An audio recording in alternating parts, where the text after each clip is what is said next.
Alright, good evening and welcome to a game that has already started. I've got something a bit special tonight because this is the semi-final in the Nordic League, one of the semi-finals between Johan Jons and Fredrik Adlercreutz. And we see Fredrik here as the US and Johan as the Soviets. And we've got some background noise there from from the game as well. We're just in the first headline, and we saw the goal and containment coming up. Fredrik going for a French setup there, spreading out his influence, which makes Europe look quite weak now with the goal headline. I did not manage to cast a spell of both hands, so we can only see Fredrik's hand at the moment, and it's looking decent.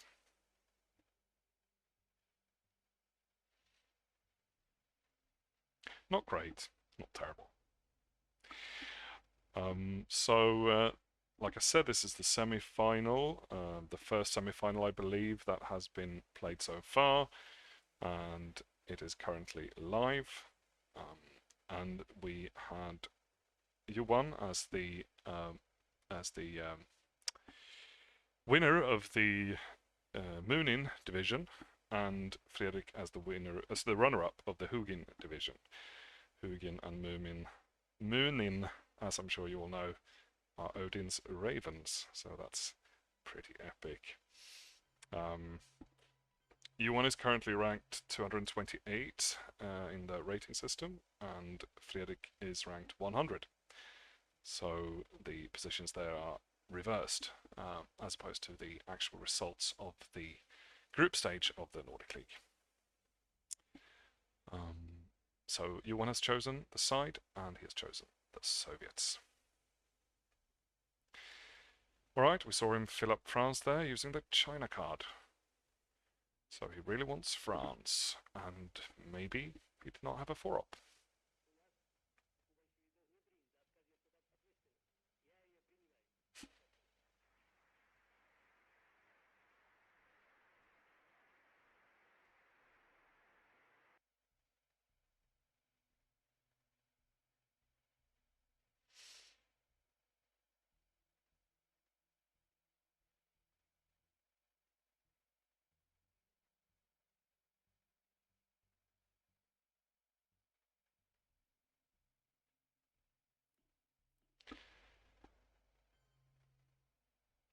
Fredrik goes boldly into Pakistan and Malaysia. Malaysia is not a pretty normal move there.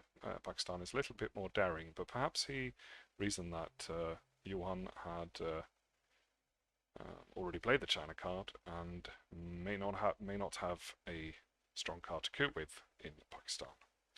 And also DEFCON is still at 5, so anything can happen. Italy is still in danger as well, but because Yuan already has France, it might not be such a big target. Here comes Duck now, and the coup fails with a 1. DEFCON goes down to 2-3, and Fredrik could now coup if he wants to. Perhaps Yuan has got one of the Axis cards and wants to get out into the world. Queuing Pakistan with a 3-up. Sadly, does not seem like you are determined to take it, even though of course it could have worked.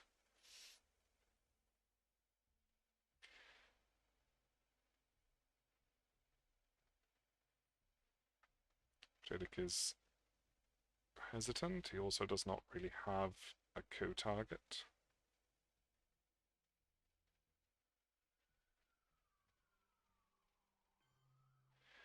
He goes with CIA into Thailand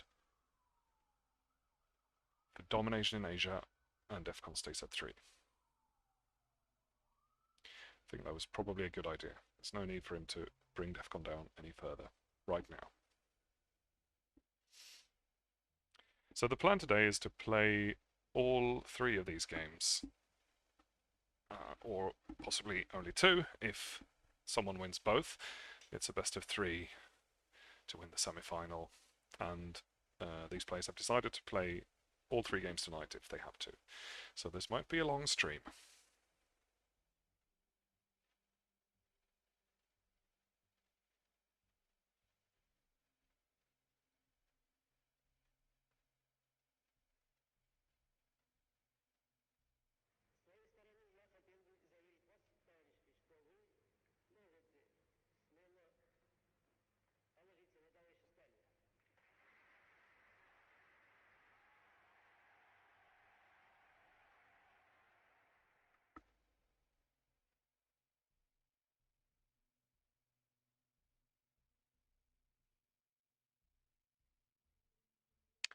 That's much nicer. Actual full screen. Right, here comes the Marshall Plan. And he goes all in on Europe, taking Spain and Turkey. And now Fredrik can fill up the other places, but it will not be enough for the moment. Although he is quite close to breaking domination, so it will not be that difficult for him. And then we'll see. But he goes instead to jam France, sensing perhaps that Johan probably doesn't have any more 4-ops.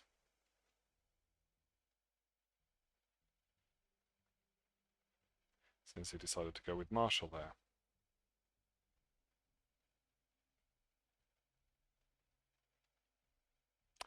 And is this an ops war that Johan thinks he can win? I don't know.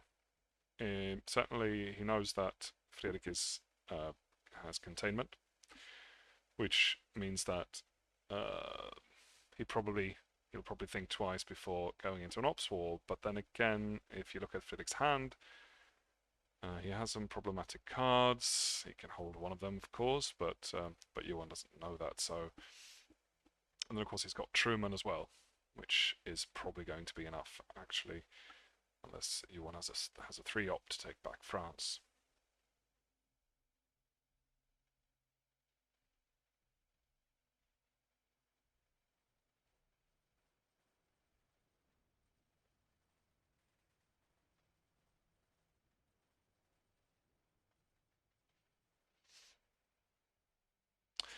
Comes the Korean War, and it's played for influence, and he tries with France. That was probably a mistake, and Truman liberates France easily.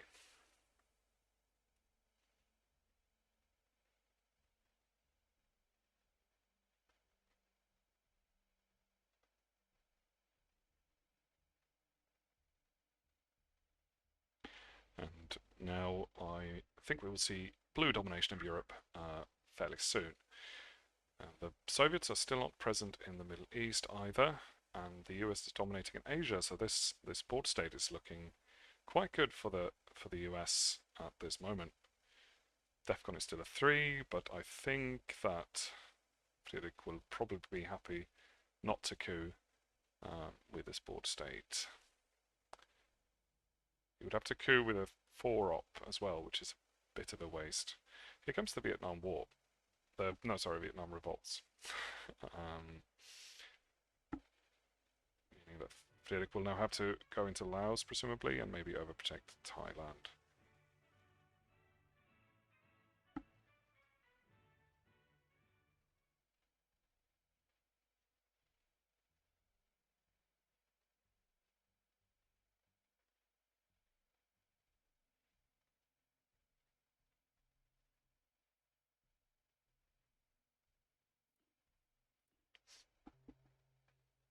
If I were the US now, I would probably want to get rid of maybe space socialists to get those 2 points from the space race as well.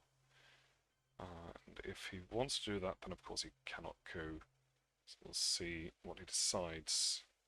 Warsaw Pact goes into South Korea.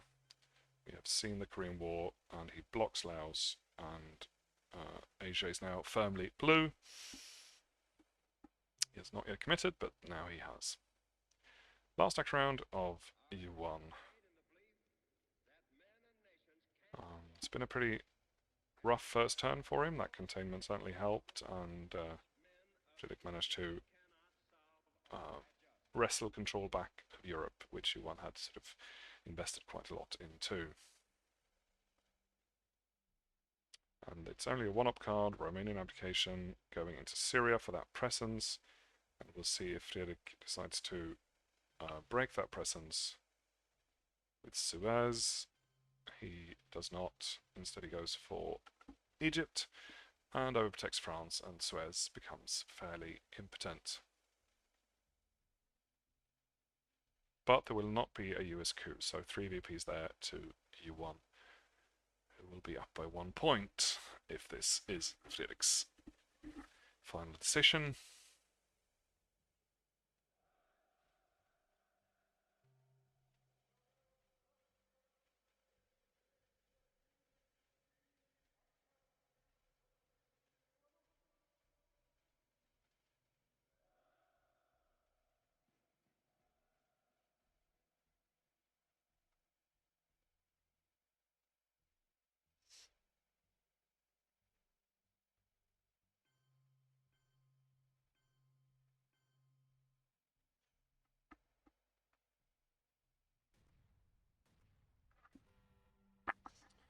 Right, the next US hand is not quite as strong, but we see defectors, we see decol, and also CNS, and the first space step has not yet been taken.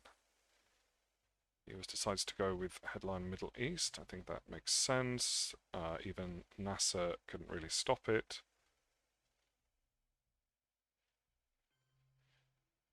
We see NASA, but it's too late, and the Middle East gets scored for 4 blue points. Board is looking quite good for blue.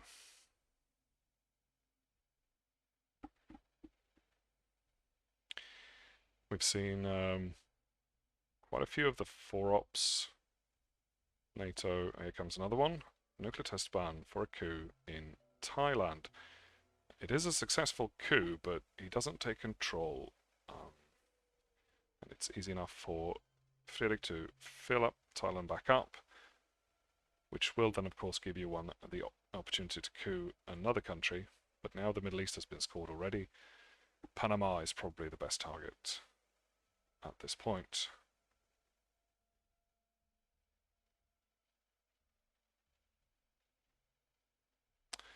And Fredrik is thinking about where to put his last influence.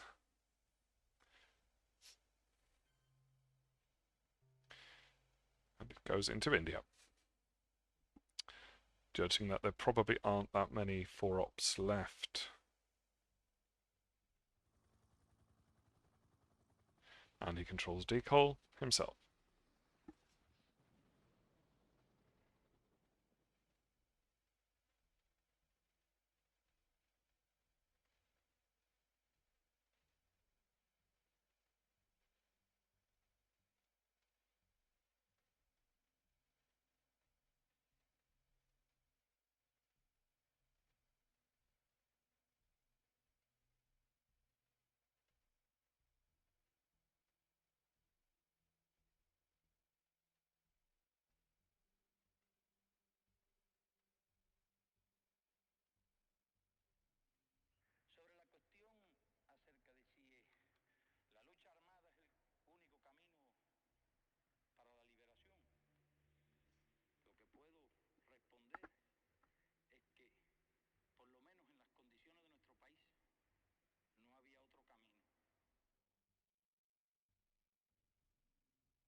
Here comes Asia scoring now from U1. He decides to dump it or just play it for 6 VPs and another 2 VPs for the US from the Nazi scientist. And they're up at 10 now, so quite a big lead there for turn 2. And now the question is, what's going to happen in Europe? I find it hard to believe that we would see anything apart from Europe domination by the US here, by Fredrik. as long as he manages to take it. But I think if E1 had Europe, he would have scored it before Asia, so I doubt that he does. DEFCON is still at 3. And it's Yuval's turn.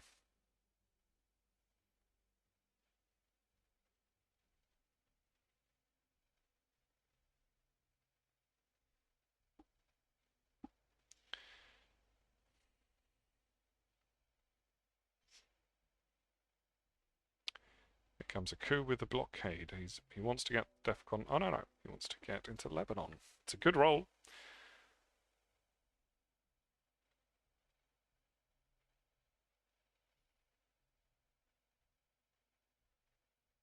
And we're just waiting for Fredrik to click that button. Alright, there we go. So, U1 is in Lebanon with a strong presence.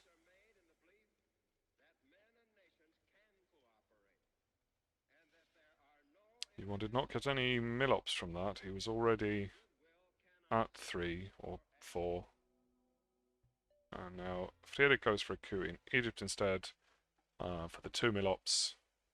Doesn't really work, but Egypt is contested and DEFCON is at 2. I'm not 100% sure about that Lebanon coup there by U1 with blockade. Feels like he was already in the Middle East. Always nice to have more presence, of course. And there isn't that much else he could have done with blockade. I think he's probably holding D-style since he didn't go for the event there. Or he might not be holding it, of course, and just be waiting for it to come in the next turn, but then you're taking a little bit of a risk there.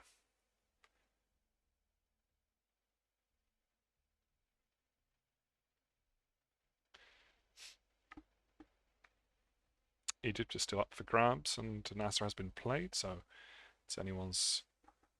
Anyone can take it, basically. We've also got in the Pakistani war that I suspect that Fredrik will not be playing for the event because he's already got his mill-ops. And defectors, he will probably also play for ops to make sure it comes back. And then he will space socialist governments, presumably. Here comes Arab-Israeli war, and one goes into Libya with that. And now at least he's got a battleground in the Middle East. Here comes the socialists, and they go to space, and it succeeds.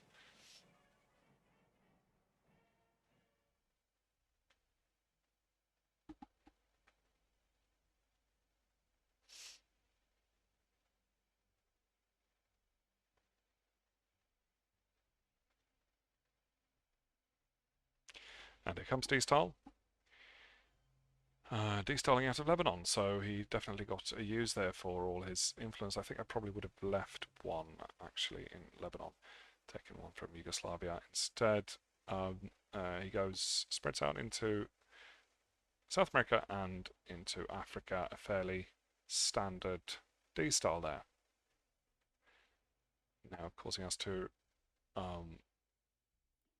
fill up Venezuela before Fredrik goes for an AR7 into Colombia.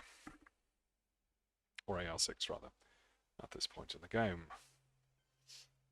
Filling up France, and or rather overprotecting France and Italy there with defectors.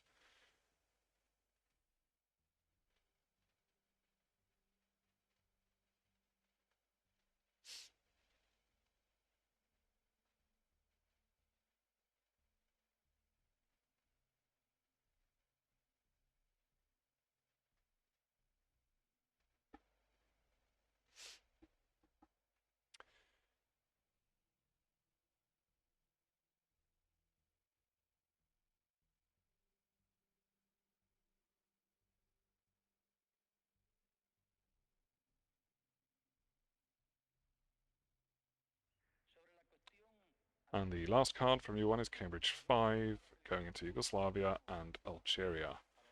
I don't think Yugoslavia, well, stops domination for a bit, and actually Fredrik doesn't play into Europe for Europe domination. That's risky, that means, but he gets the card. So he's fine. And he gets a lot of ops. He's holding Red Scare and US Japan, as you can see. He's also got 5-year plan. That's a new card, Europe, UN intervention, and Red Scare is all. You see them for the first time. The other ones are redraws, or perhaps I'm mistaken. US Japan. Not entirely sure if we saw that already. No, I don't think so.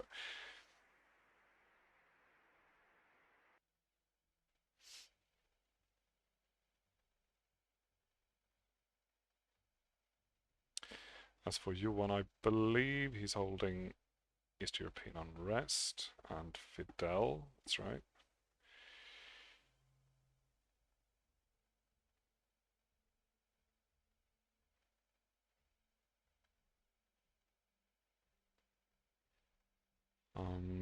I'm not sure about special relationship, but I think we saw it.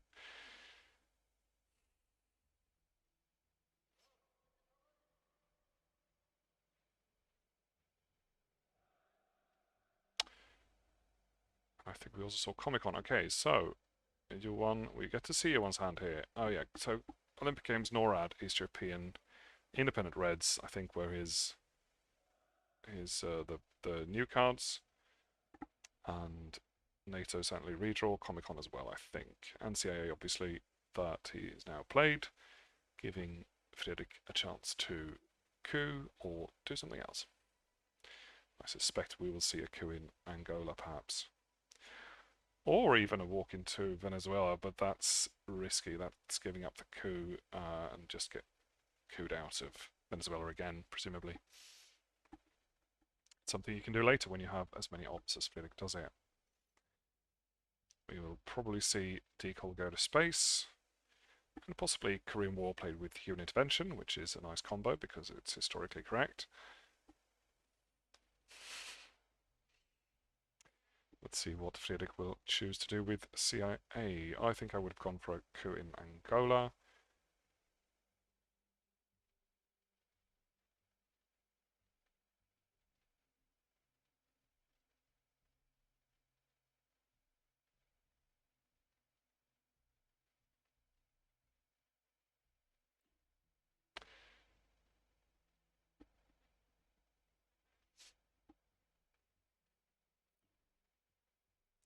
And he decides to go for a coup.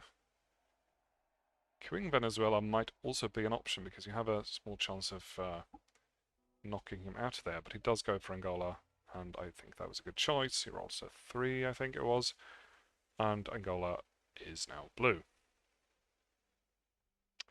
And Yuan responds with a coup himself in Colombia, kicking Fredrik out, and Venezuela is safe for socialism, kind of. US Japan comes into play, grabbing that Europe Dom that he's been wanting for a while, and also creating a slight diversion in South America that Yuan is going to have to respond to, and thereby giving Fredrik an option to score Europe, an opportunity to score Europe. The board state, I think Yuan's way to come back with this board state would have been if he had managed to exploit his D-style axes and secured South America. And there's still an opportunity for that, but Fredrik is now certainly in Africa and also knocking on the door at least of South America, so we'll see how that plays out. Scoring Europe now will put Fredrik on 15, which is quite a lot of points, and Yuan has no chance of stopping that really. So here comes the scoring, presumably. He also... Yes, there we go. So 15 points already. This may well be a short game.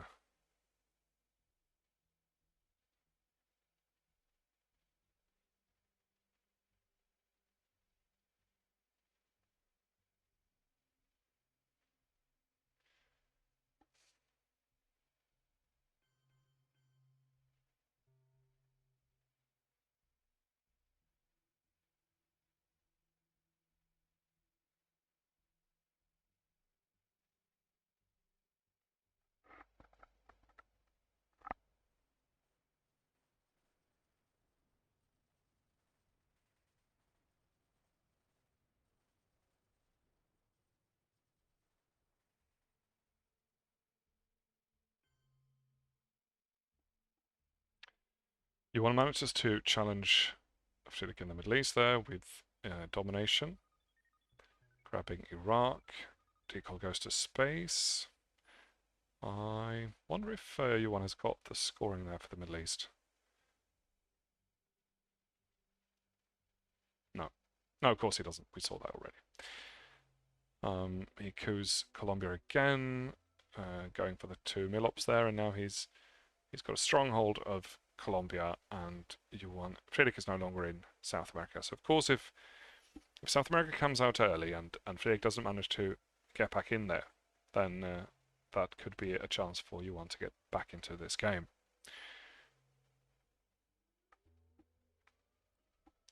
Changes his mind slightly. Here comes the Korean War instead, and he fills up Zaire and puts 1 into Mexico. And like I said, a nicely historically correct Korean War with UN intervention there. Which, unlike in real life, means it will probably happen again. Although I suppose the Korean War has kind of been going on since forever, so in a way it never really stopped. Here comes the first space success of Yuan, and it's NORAD that goes to space, and for 1 point.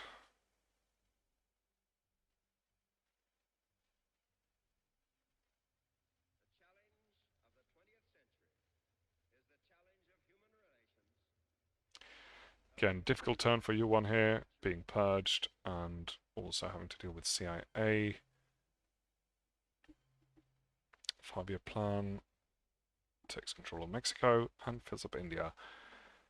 And Fredrik obviously having had a huge amount of ops in this this turn 3 here. Changes his mind, goes for 5-year plan instead. Still filling up Mexico, and then also going into Jordan there to compete for Saudi Arabia, probably.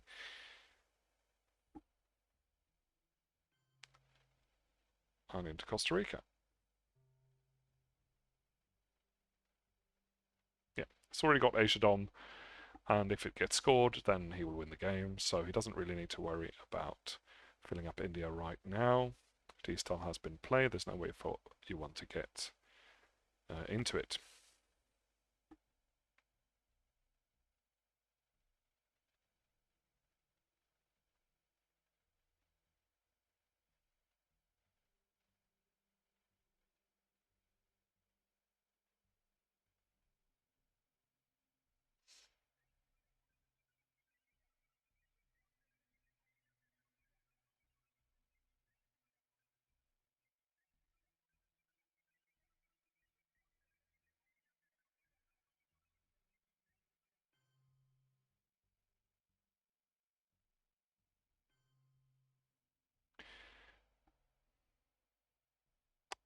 Independent Reds, filling up Argentina, and he's got a promising position now in South America. If only he can grab the other 2 as well before we see Junta or OAS or something like that. Here comes another big op card for Fredrik, creating all sorts of problems. The rear lines of Cuba, domination of Central, and trying to walk into Nigeria via Cameroon there. And also, I believe, filling up Jordan in order to make sure he doesn't end up presence-less in the Middle East.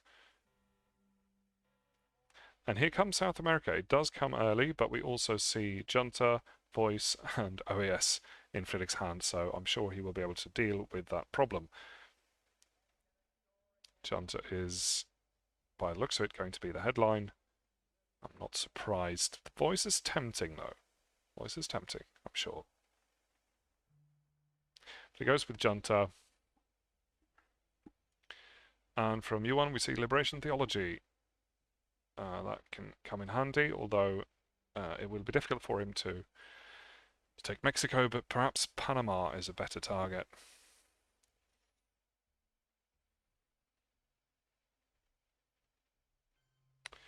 Fredrik goes for Brazil with his influence, and then we get to see a coup in Argentina, presumably.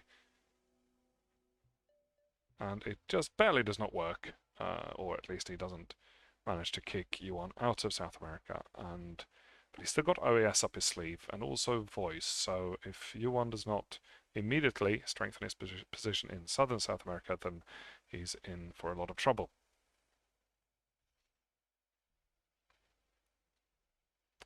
We can only hope for Yuan's sake that he's got a better hand this turn than the last one.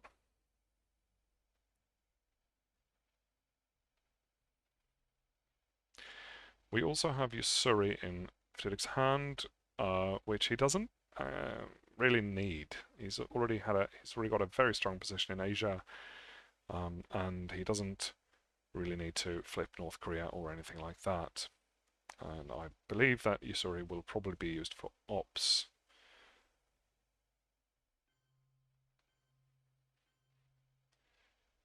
Like I thought, Yuan goes for Panama, and then we see Salt taking control of Panama, but that's not enough because now he loses access to Argentina, and I'm sure he will be very disappointed when he sees that Fredrik has the scoring and also had all of these good cards to turn South America from a very problematic region into something that he will probably get domination for now, if he can manage to fill it out, but I'm sure he can with OAS and decent cards. Chet is actually quite problematic for him because he's got plenty of non-battlegrounds.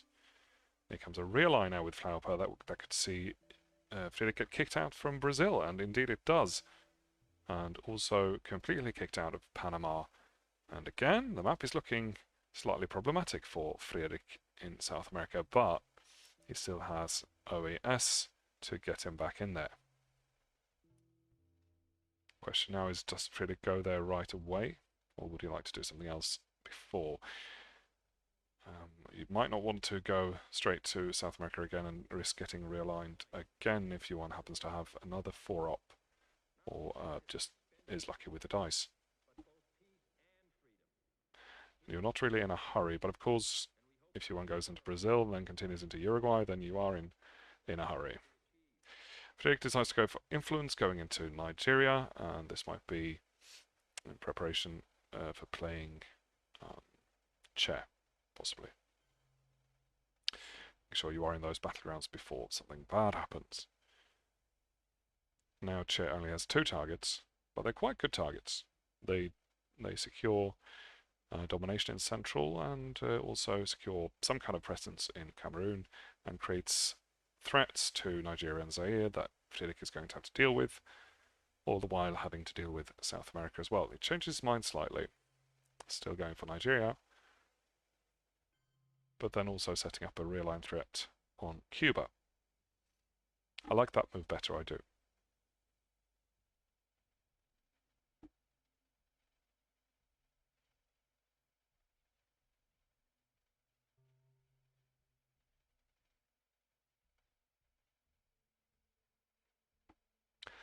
Opik here is the obvious space card. I think 3 points is a bit too much. Then again, Fredrik does still have the board state, and he's, I would argue, and he's also got a bunch of points to use. So he could, well, decide to play Opik for ops and break one of the countries, Libya, perhaps, and then he might be fine with that. It's putting OAS to the side there for now. Thinking about what to do with that, perhaps.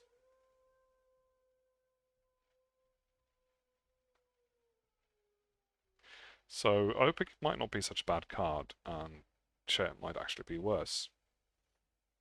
Especially now that he went into Nicaragua, I think he probably decided not to play Che. Of course, he doesn't have to play any of them. If he doesn't want to, he also has the opportunity to space twice.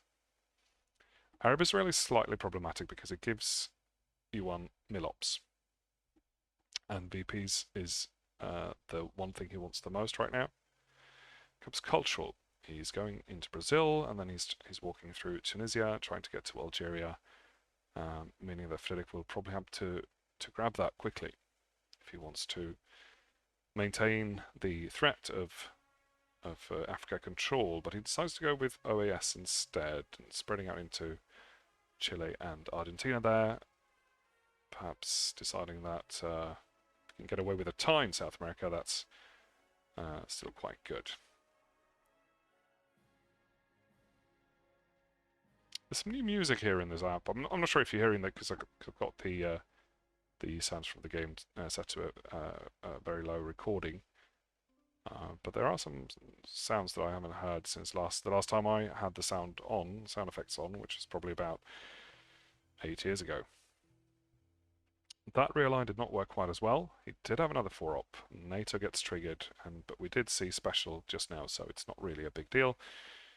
And here comes Usuri now to strengthen and make sure to reinforce that foothold in South America. And now the scoring is fine for Fredrik.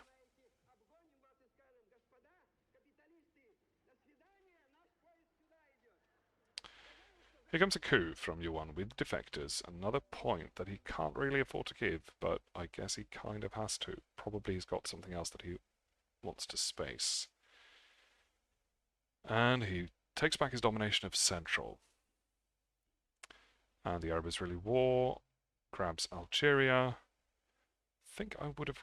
yeah, I'm not sure. The real-line threat to Cuba was real, but you also desperately need to get into Africa. Now the rest of this hand for Fredrik is more or less a formality. He has to score, and there comes Central. He certainly worked hard towards that, and it paid off.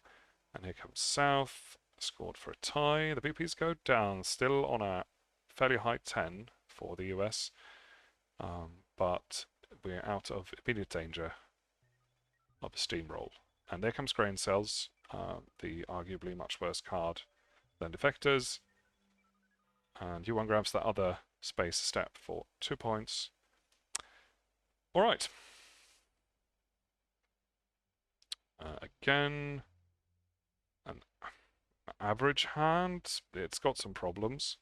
He does have Ask Not, but I think it's too early for that. And we place Sadat as the headline, perhaps, or not? It's also got Quag, which I think is probably the space card here. Sadat is going to be his headline. He was maybe looking for whether Missile Envy was safe. And Yuan plays Brezhnev for a much needed +1 op throughout the turn. I think Yuan's priority right now would be to get into Africa, but then he also needs to break Asia Dom if he can, but I think that will be difficult. Very bad roll, but he just barely manages to get into Nigeria. And Fredrik doesn't really have a nice card to use to flip it back. Most of his hand, the threes are problematic. Judging from the way he put Kennedy there to the side, I think that's going to be his whole card, and I think that's the right choice.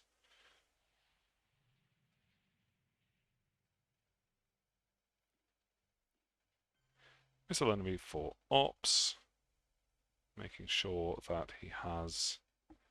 Southeast Asia will give him a few points when it happens.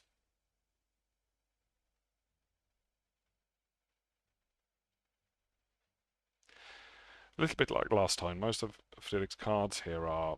the red cards are fairly playable. You just need to space Quag, I would argue. And if you can also space Socialists, because it's an empty round. Cambridge 5, of course, can be played later, or even now, but preferably later. Camp David, I'm not sure if it's an event here. We haven't seen Muslims yet, so it might be nice to hold on to it. And he doesn't strictly need the VP. Oh, here comes the Southeast Asia scoring. Good read there by Fredrik.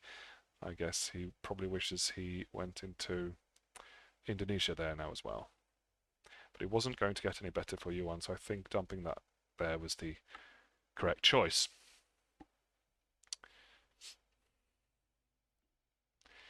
Here comes Quag, going to space right away, and it's a success. And he's now got headline peak and a chance to space again, which I'm sure that Yuan would probably want to try and stop if he can.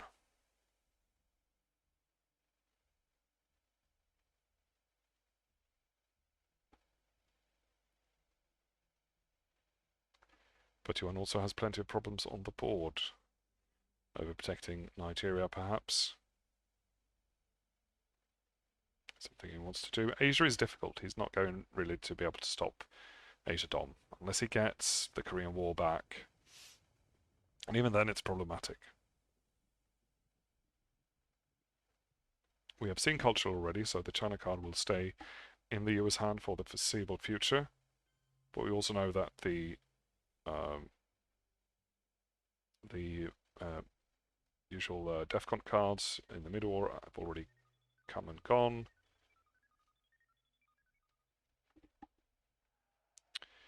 Fredrik decides to space OPEC there. It fails, but I think, yeah, that was probably a better choice than my idea of spacing socialists, considering that socialist is an empty round.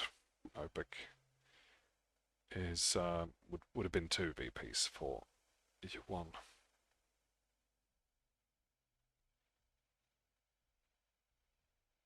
So I suspect that he will probably hold socialists. No, he's going to hold Kennedy, so he's going to have to play socialists.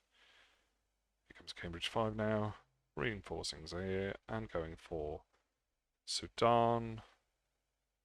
He still does not get Africa Dom though, but he's working towards it. Inventing the Pope there, I think, by Yuan. Yep. And he's holding Africa scoring as well. So again, a weak hand from Yuan. Even with Brezhnev, 2 scorings so far. Shuttle, which is not ideal. Even though it doesn't really change much at this point.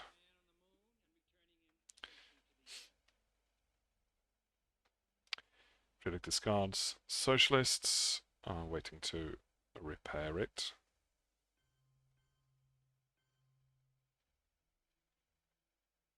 And I believe Fredrik is probably going to just fill those countries back up again, just as they were. I would like to overprotect France here if I were him. He does not, and he doesn't even fill up West Germany. Goes Middle East, knowing the scoring is coming. And normally guess that would be 3 VPs for Felix. Now it's 4, presumably. He does need a coup as well,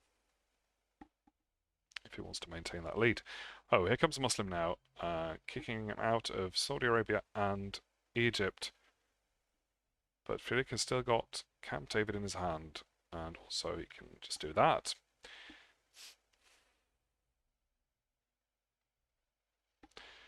Middle East is now tied, even including Shuttle. And another horrible card for, well, horrible, but something he had to space and deal with.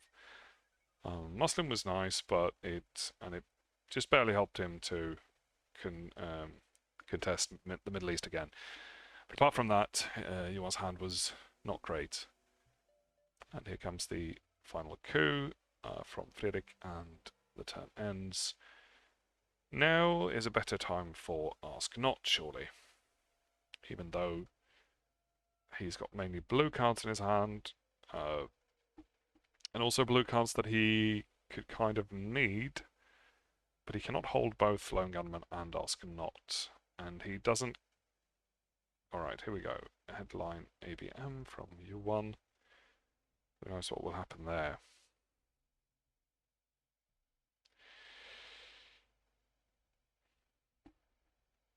U1 desperately needs points. But I think also this is one of the few opportunities he has to go into to try and flip Asia. So by coupping Pakistan with a good roll, he could manage to do that. Or Thailand. But I think Pakistan is better at this point. So it would also give him access to India. Of course, Shuttle is still active.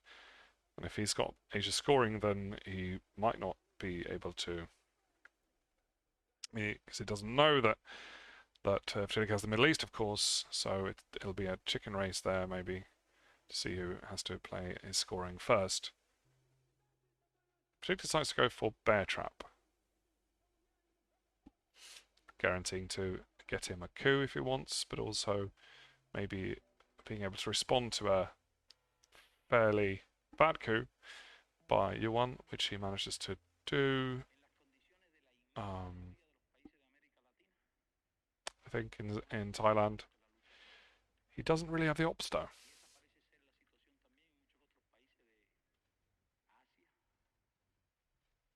He could, of course, play the China card, grab Thailand, and then decide to hold both Gunman and Kennedy, and try and go for a better Kennedy next turn. And also maybe being able to discard things for the last time, because it's next turn 7. And maybe that's what he's going for. Of course, he's not. We've seen most of the bad red cards by now. So we will bury you. That's a space card that he could definitely use. So, oh, and here comes the event. This could be quite big. And it is. It is big. It's very big. Still, though, that's only one more battleground for Yuan, and he now needs to grab something else. If he's lucky and Asia comes up in turn 7, then he might be able to do something about that.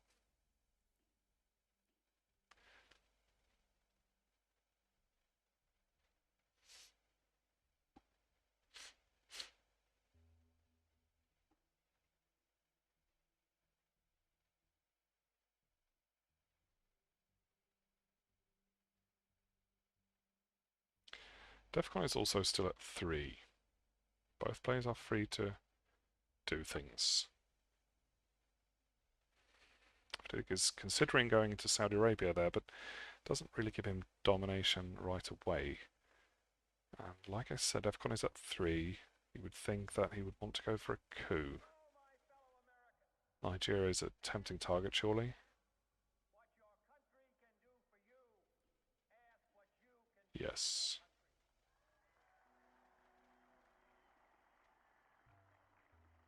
No? Changing his mind again.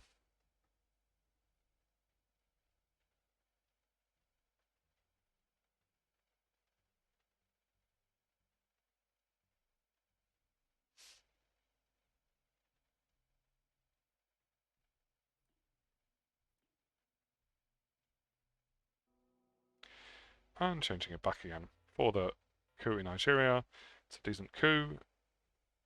And he is now a bit closer to control, although there is of course a real-line threat on Nigeria.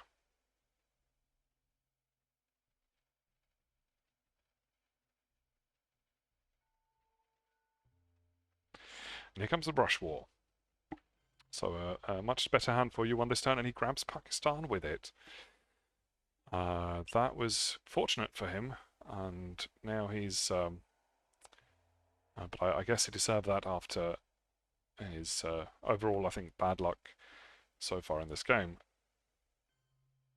And Asia is now no longer dominated by the US, and if, when the Middle East gets played, Shuttle will swing back and give the Soviets, no, domination, no, they will not have domination in Asia, but they can get it.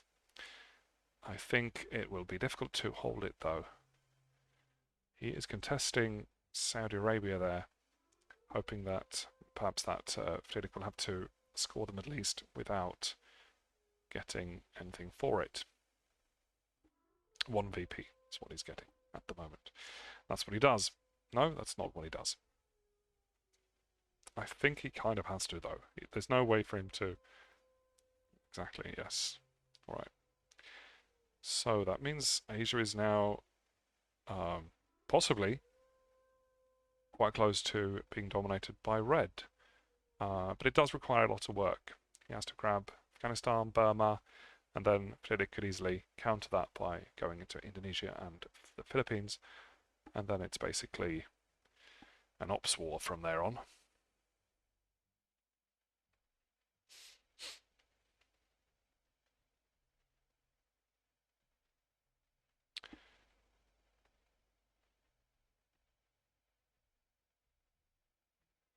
So the board state has definitely swung back slightly, or quite a lot in Asia, mainly. Here comes puppet governments, and it's not really that significant anymore. You could go to Haiti, of course, and maybe Indonesia was within reach anyway.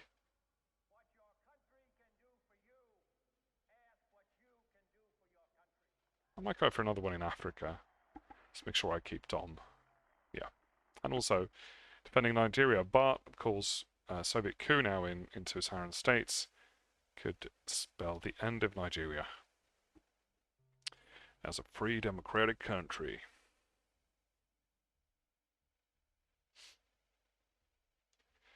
Comes a coup, and indeed it goes into Saharan states. Now Nigeria is surrounded on all sides. There isn't really that much. I think I would have wanted that event, or maybe not. It doesn't really make that much of a difference. But the coup fails. Coup fails in Saharan states. And will we now see a realign from E1? If you can at all afford it, I think it has to be a priority. Africa is a disaster waiting to happen. He does have Asia scoring, and it only scores for 1 point. Yes, I think domination would have been difficult, and he didn't really have time for it. So the PPs stay up at 14, which is way too high. Here comes now a blockade. Oh, this is very interesting. He decides quickly to drop Germany and then play into West Germany with Willy Brandt, ironically enough. He's ahead in West Germany, but just barely. And now Fredrik is facing another fairly weak hand. Grains is strong. Kennedy, of course, is strong. Europe scoring is something that you would like to probably try and get, domination. But you also probably want to headline Kennedy to get rid of all your crap. Dumping Allende and lone gunmen for the rest of the game, as well as Portuguese in this situation is good. Of course, now we see South African, so Portuguese makes no huge difference. But I think a Kennedy headline here is or grains. I mean, grains is always nice. You can take back Angola with it. You might get something great. But then you might have an ops war in West Germany on your hands, and you're not going to win that with this hand. You could headline Kennedy to get it out of the way, over and done with.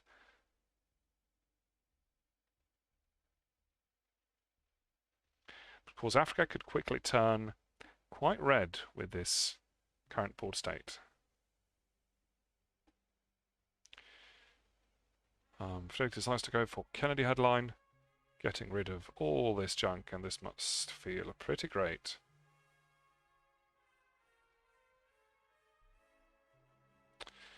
His new cards are a lot better. A lot better.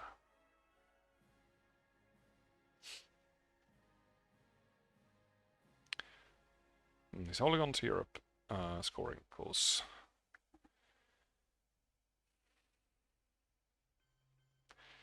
Europe scoring followed by a successful space roll would give him the game at this point.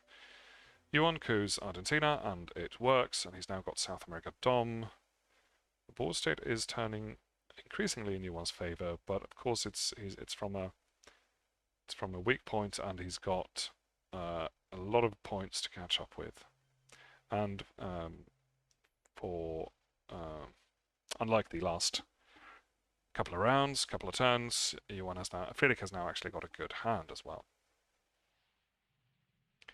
He goes for West Germany there, filling it back up, and he will likely get away with that scoring. And then he is very close to winning.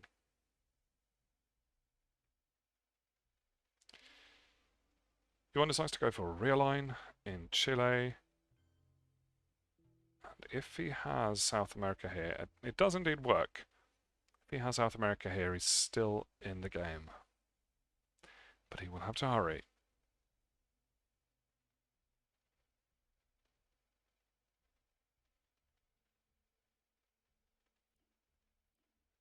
Europe gets scored.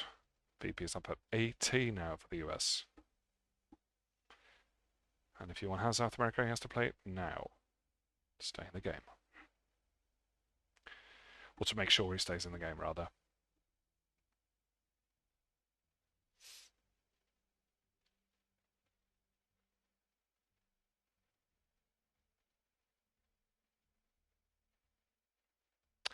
Here comes the U2 incident for 1 VP, but sadly, Spaced Up will get Fredrik 3 VPs.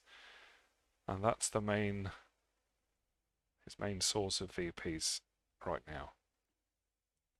Decides to space cultural, and it fails. But he has a second space. So Johan is going to have to space now in order to stop him from that. Pretty much regardless of what he has, he will have to send it to space. He does not. He goes for the UN intervention. That surely... Oh, that's another VP from U2 incident. There we go. He is still alive. All but... Oh, no, he invents... he UN intervenes a line, so Mexico does not give him give Fredrik a point. Points down to 60 now. So now space does not actually stop anything. Fredrik invents nuclear subs to try and discourage U1 from going into Nigeria. And also to get Angola, presumably. He needs his Milops, and Zaire is now under a real-line threat. If I were U1, I think I would probably go for that right now. Our man is evented in turn 7. This could be pretty big. Central goes away. Middle East goes away. What else is there? Comic-Con, probably. Even though it's not really an important card. And I would certainly drop Red Scare Purge as well. And he does. And Comic-Con. And keeps, I think it was Camp David in the deck. It's too bad for U1 that Central got discarded. He desperately needed those ops. A DEFCON win for U1. Fredrik goes for a big coup in Argentina, but it fails. And a DEFCON win for U1 is very unlikely, seeing as Lone Gunman just got discarded. And here comes another coup. Olympic Games into Angola. Angola is now safe. South America, though, is U1's only hope right now. Nixon goes to space, and U1 will hold the China card. I've forgotten where if we've seen Yusuri. I think it's in the. I think it's going to be redrawn. Another coup into Argentina. So he got good use out of nuclear nuclear subs there. And again, another fairly weak hand, but some good events. He's got Cranes, of course. He's got Junta. Special is active, or rather, NATO is active. So Special is another 2 VPs that could definitely come in handy. And we'll see who. Actually, Africa is 3 points, as we just saw, which is not a lot, but it does put him 1 point away from winning, and of course then he's got Special. I think Fredrik will definitely coup into Africa, given the opportunity. Oh, here comes Aldrich. So now what does he choose to discard? There's plenty of good stuff here. You know, Special for the VPs, Africa also for the VPs. But of course, if he knows Africa, then he can probably work around it. Grains, obviously, because it's grains, and Junta as well, because South America is his only hope, and it's a good event. So, also Indo-Pakistani War is not to be forgotten. That could flip Asia back into the blue.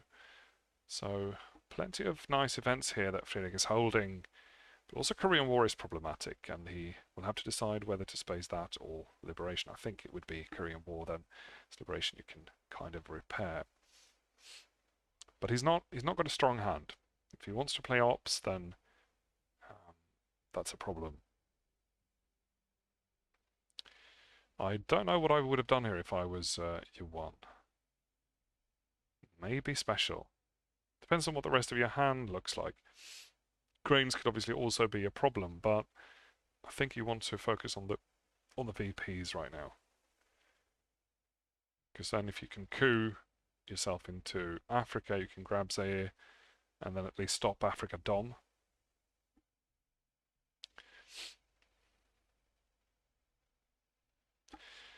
The other option is to take Grains because it's such a good card, or Junta because you really want to go into South America. But then, of course, even without Junta, Fredrik can easily get to Chile and offset Yuan's domination of South America, so he doesn't strictly need it for that. He decides... Oh no, we're watching... Sorry, we're watching... We haven't even seen... Fredrik... Yuan hasn't even seen the hand yet. We're watching Fredrik think about his headline, which is also a very, very tricky choice here. Very interesting choice. Because it's nice to get Junta out of the way. Grain sales is powerful in the headline. You're worried what Yuan will steal, obviously. And he's worried he will steal Junta, perhaps. So Junta out of the way. Still a difficult choice for Yuan.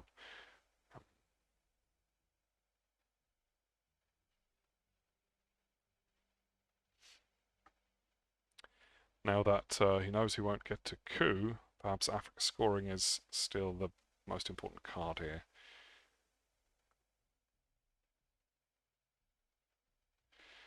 Or special. But Africa is more points than special, so... and even if he goes for Nigeria, then it would still be as many points as special. And he would have to grab both Nigeria and South Africa at the same time for it to even make a difference there.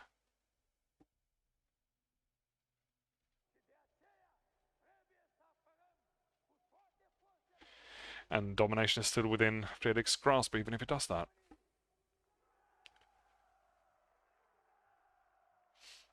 I would probably go for Africa here. But of course, special is a guarantee to VPs, and the space race is... Oh, the space race is not open actually, because Fredrik doesn't have a 3-op. So he knows he does not have to worry about that.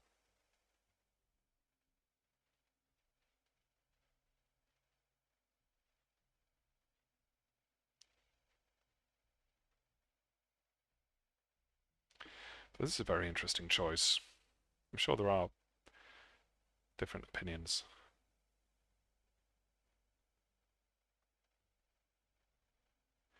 And of course, it also depends on what Johan has in his hand, because if he's got something that he really does not want to lose, or if he does not want to end up in a DEFCON situation, then Grains could be important. He does have the China card, though, so he's likely to be safe.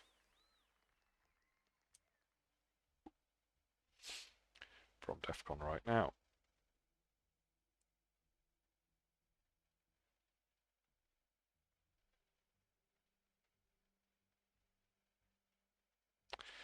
Right, Aldrich decides to steal Grains, and the VP's the win is still within Fredrik's grasp this very turn.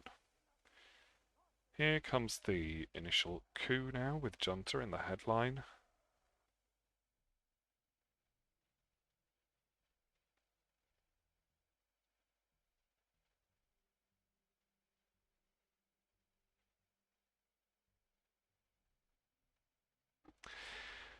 But I think Yuan has decided that he is likely to be able to,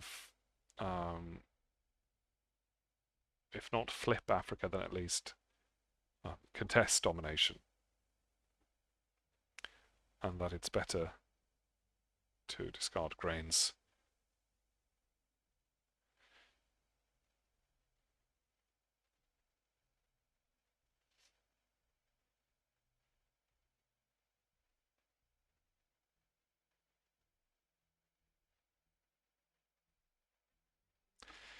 Fredrik thinks long and hard about where to put this two influence.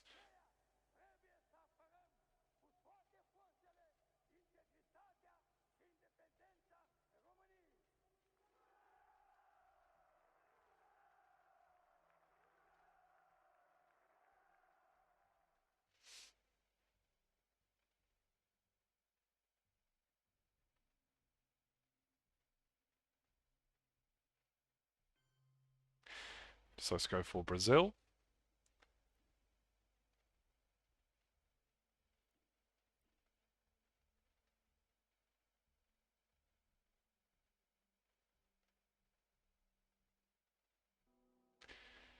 And he rolls the coup, and it's a 6.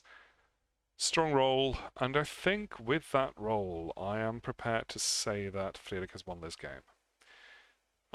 Perhaps even when he took Argentina back. It's South America was Johan's only hope of getting a lot of points from somewhere. Central has been discarded. Asia is a theoretical domination, but it requires a lot of work. Middle East is probably not going to happen. Europe, probably not going to happen. Although France is quite weak. And here we see the Quag. So depending on what happens here, nothing in particular happens. Korean War is avoided one more time, which is a shame for Yuan because that could actually have helped him quite a lot. Here comes nuclear test ban, but of course he wouldn't have played it. Africa is now at 1 point. And Fredrik is thinking about just scoring it right away. And he does. He decides he cannot win the Ops War, and he doesn't want to swing back somehow.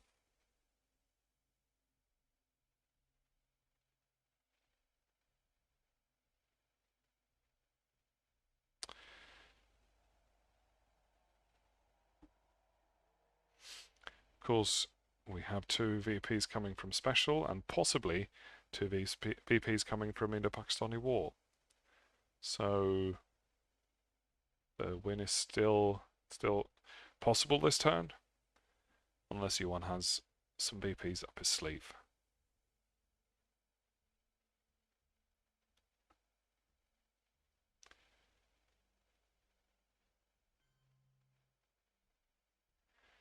Starting to work towards protecting India. Oh no, and of course, I forgot about this, and maybe Fredrik did as well. The Pakistani War is 2 VPs from Flower Power for Yuan. So that's plus minus 0, apart from actually taking the country. And he does take Pakistan. And now this looks even grimmer for Yuan. He could take it back right away with China card. And he puts himself in a difficult position for the late game. And it is not likely to give him domination, but it is likely to stop US domination. I think this is his only opportunity, but he decides not to do that. He goes for a rear line in Brazil and in Algeria. Africa's just been scored, so I'm not sure about Algeria though. It was plus minus 0. I think it would have gone for Argentina perhaps.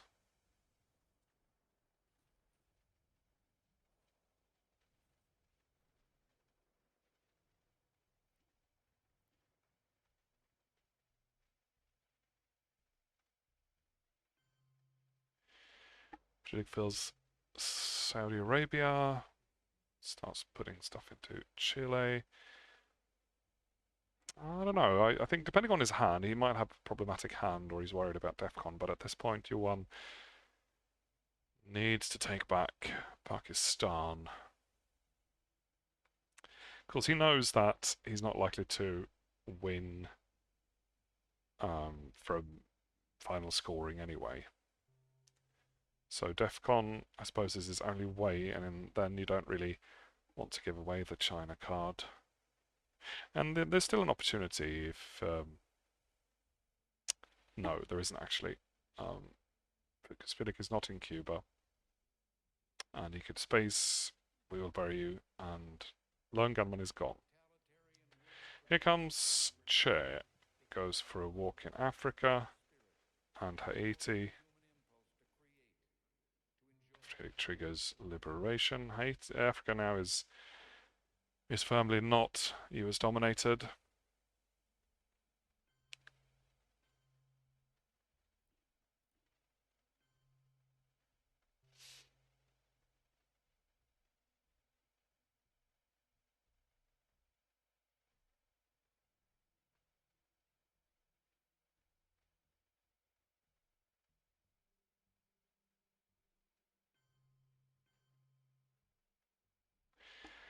And Johan manages to get South America Dom back for a short while.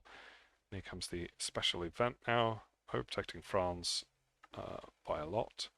And VPs are at 19.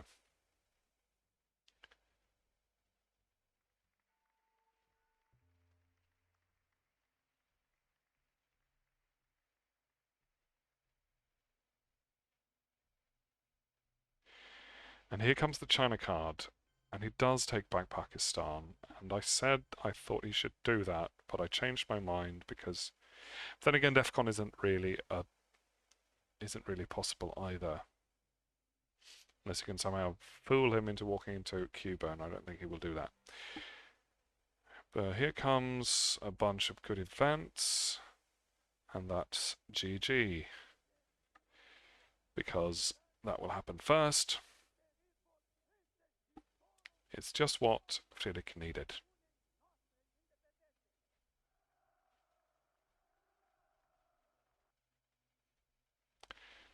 There is no way for Yuan to get VPs before that happens.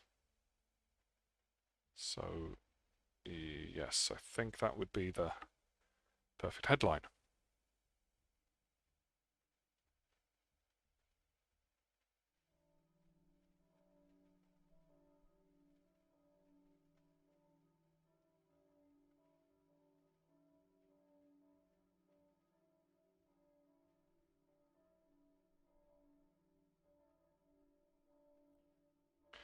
No, maybe. It's got a headline peak after all, and yeah, that's a no-brainer. 2 more points for Fredrik, who wins this game.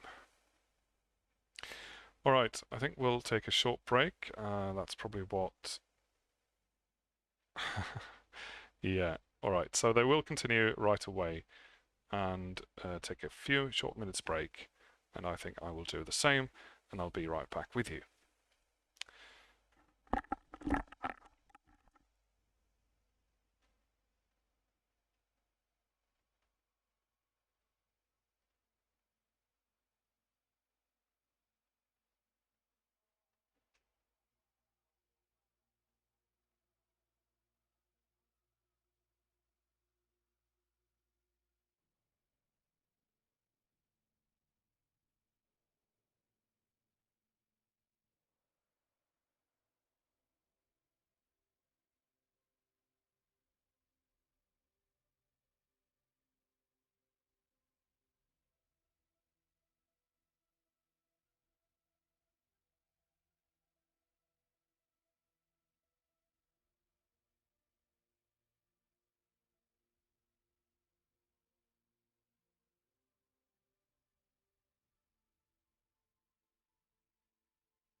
And we are back, waiting for the next game for tonight.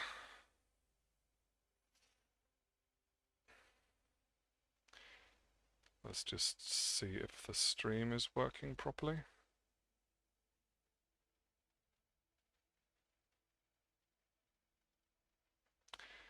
It looked like it was. What I would have done here if I was you. It certainly seems to be. All right.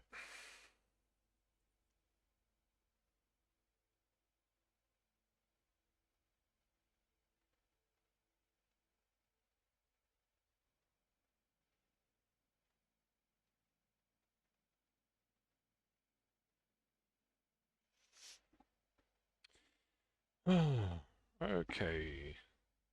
Second game. Quite a decisive win there by Fredrik, who was in the lead for pretty much all of the game.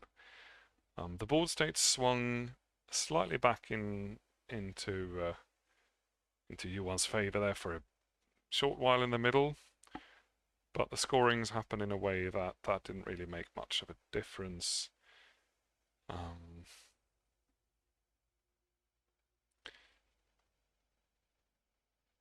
Fredrik certainly had some good hands, but he also had some bad hands, so I think he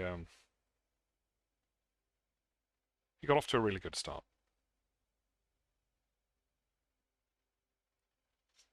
I think Johan spent a lot of resources and influence into Europe, and it didn't really pay off. If he had managed to take control of South America early, and then the scoring would have happened, that could have been his way back in the game, but Johan got there early as well with OAS and Junta, so that did not happen. Alright, second game. This time Johan is, of course, the US, and Fredrik is the USSR.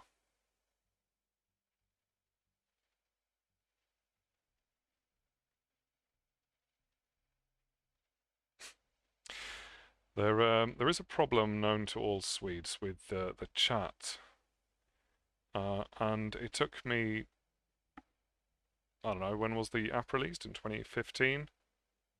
And someone only told me about this recently, and the problem is that, I've noticed throughout all that time that sometimes when you type things, the words go away.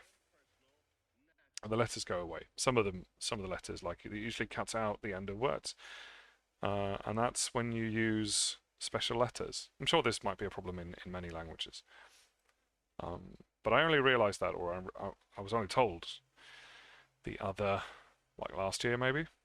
So if you want to type properly, do not use our special Swedish letters, but I can't really be bothered. What I do is I just push space a bunch of times after I finish a sentence, and then that also works.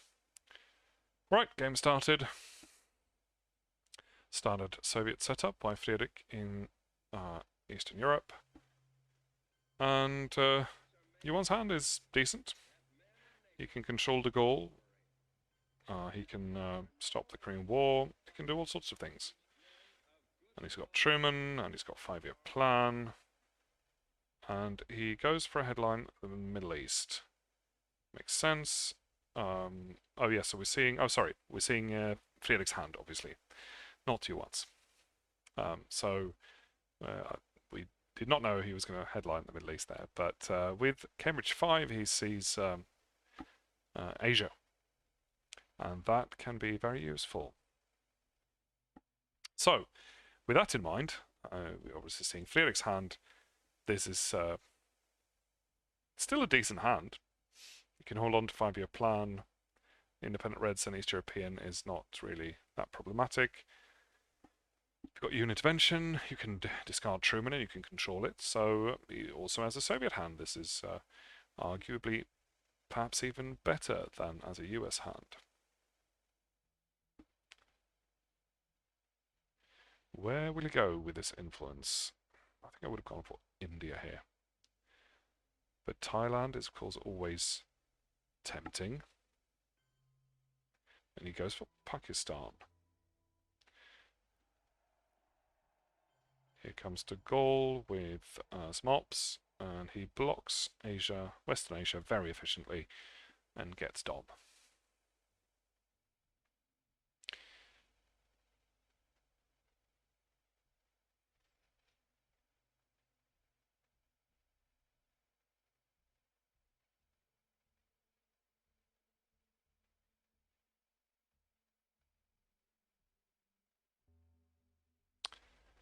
changes his mind.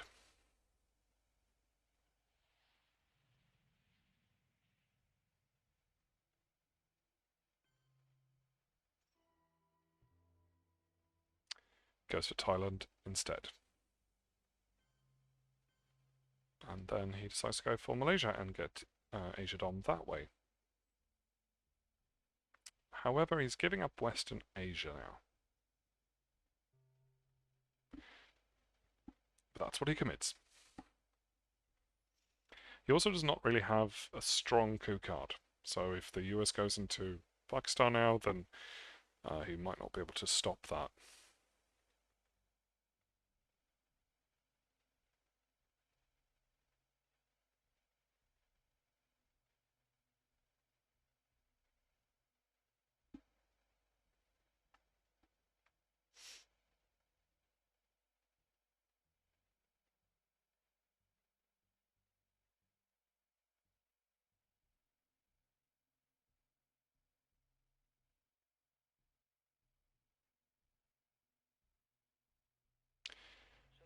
Formosan into Afghanistan.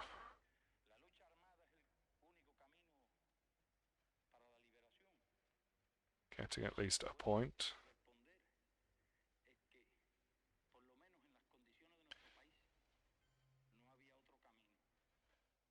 And then Fredrik goes into Afghanistan, breaks that, and threatens Pakistan. Now will Johan have to go into Pakistan as well? And just hope that Fredrik does not have a strong coup card, or that he could counter coup if he did coup Pakistan. Of course, he knows Fredrik has the China card, so there's always that risk. And if that happens, then Asia is firmly USSR dominated. There isn't much that Fredrik can do after that. Fredrik, no, that Yuan can do it. Fredrik changes his mind and goes to South Korea instead. He's got the Korean War, but I think I like that. Not sure though, because now it's if Yuan has the right number of ops, he can quite easily contest Asia. He goes for a coup in Thailand, and I think that might have been a mistake.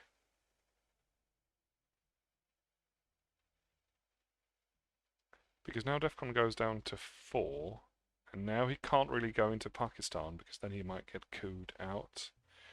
He was also...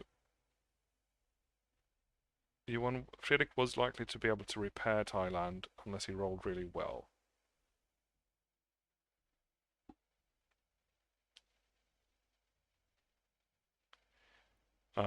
He might be thinking that he needs to bring DEFCON down in order to go into Pakistan.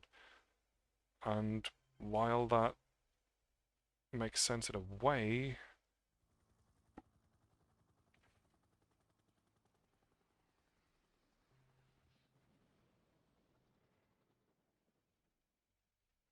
I don't know. I don't know.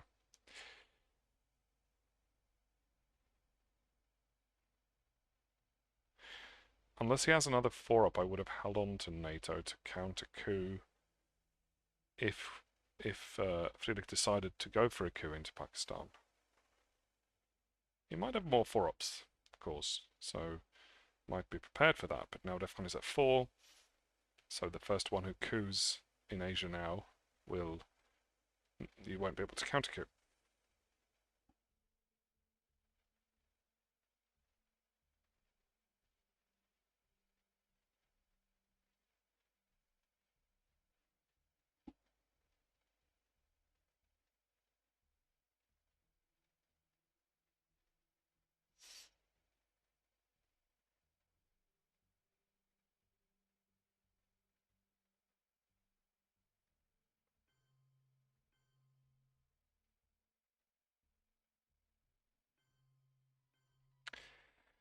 Now Fredrik decides to... No, you won. Sorry. I don't know, maybe I'll just stay confused about this for the rest of the game. But the fact that they swapped sides.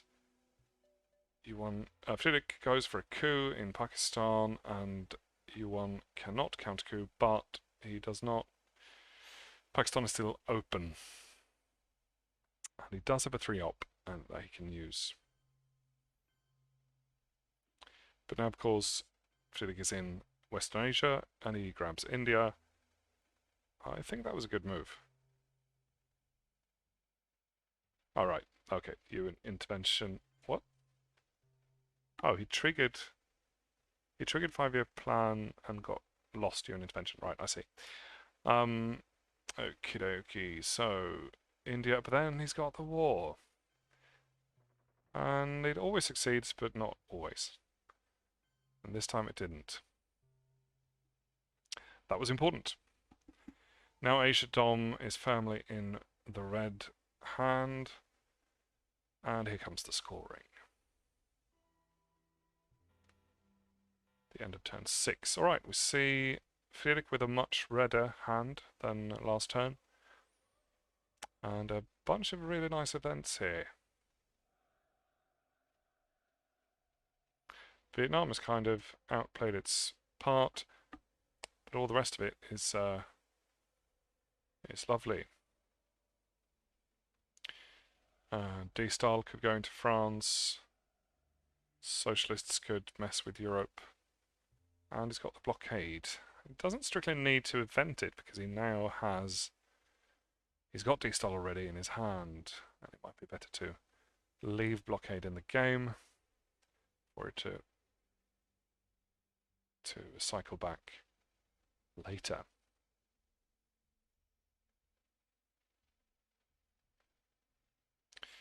He could also get rid of Duck by cooing with it and dropping Defcon all the way down, denying Yuan a coup. But that at the same time gives him 2 VPs, which I'm not sure he wants. It's also his only space card, so I think I would probably space that here. Yuan doesn't really have a coup target anyway. And now he does. Ooh, here comes Purge. Making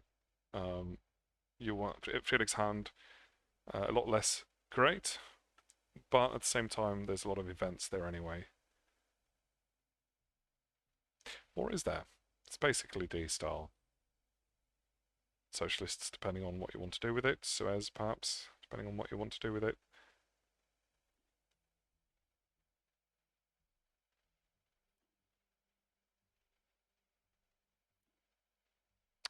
Thinking about going for the duck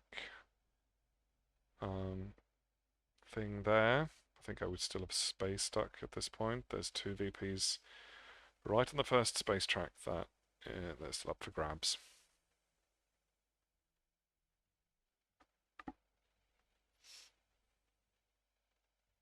As you know, I love the space race, so we'll always sort of encourage players to space. But right now I think it's actually a good idea. Okay, Vietnam into Libya. Trying to provoke a coup, perhaps, in order to get D-Style over and done with.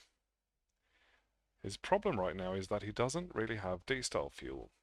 He's got, I think, still 1 influence in Finland, but both Poland and East Germany are at 3, and Europe is still waiting to get scored, and he's purged. Here comes a big roll. The China card for a Thailand coup by Yuan, and it gets him Thailand. And now it goes for a coup in Panama just to bring Defcon down, but it actually works. He is in Panama. And Truman will discard Finland, which is the last sort of free D-Style fuel that he has. And here comes another big card. Influence into France for Europe Dom. And Fredrik responds with socialist governments, which is definitely the most efficient use of that card right now if you want to fight over Europe. But Fredrik's problem right now is that he can't really destyle.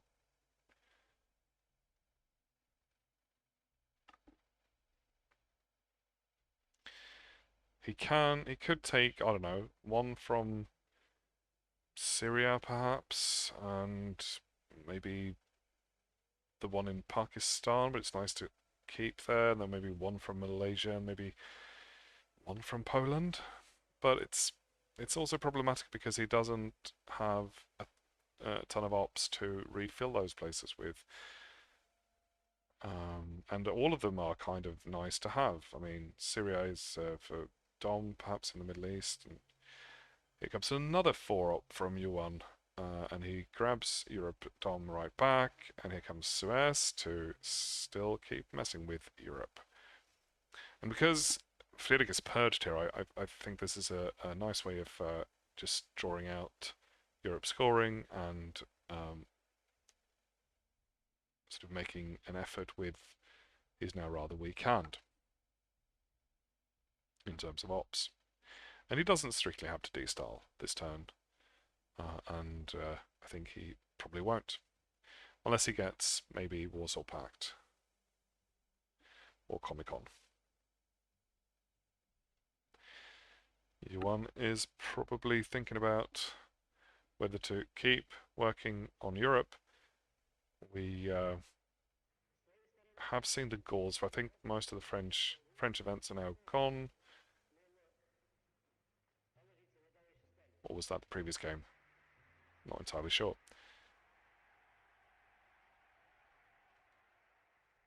But he's probably also running out of ops. We saw Arab-Israeli War being played into France. Duck goes to space, but it fails. Does Yuan have a space card? Or will he want to keep... No, he sends Fidel to space, and it also fails. And here comes the blockade now as the vent. Is Yuan holding on to Comic-Con or Warsaw Pact?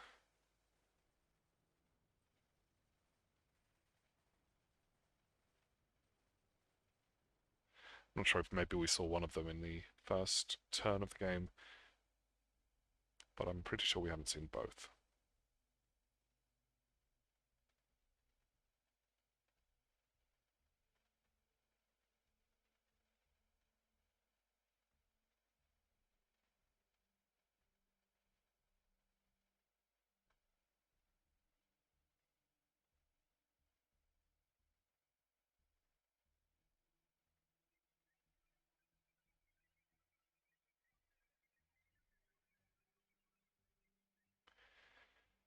He discards Comic-Con and he plays CIA in its final round, so CIA is accounted for, but it does get reshuffled.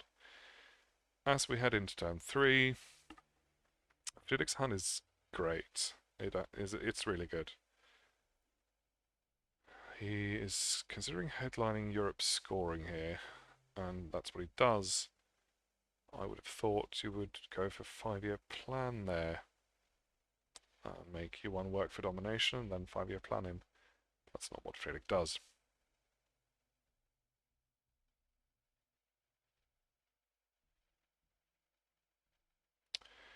Yuan headlines NORAD. It's an usual headline in turn 3 for the US, or even at any time, really. But it can be, of course, very powerful, depending on how quickly Quag happens, if at all. So, with the first 2 turns having been played, Fredrik is in the lead, but the game is a lot more open than it looked like in turn 3 in the previous game. It looks like he is going for a coup with Vietnam. Might have gone with a stronger coup here, but of course, well, partly to get rid of NATO, but also because you want Iran. We did see Marshall, I believe, so that is still, it's probably not going to happen right away. And here comes Olympic Games. And Yuan reclaims Iran. And here comes Decol. He still does not have that precious D-style fuel that he needs, but he's got plenty of ops, and he's also got Warsaw Pact. So it might be tempting to perhaps even event Warsaw Pact, of course after having played NATO, just to get that D-style fuel going. US Japan might be a space card here, and you might be holding 5-year plan for future horrible scorings that might come along. But at the moment, the map looks very friendly for Fredrik, so there's no scoring right now that he will want to definitely discard.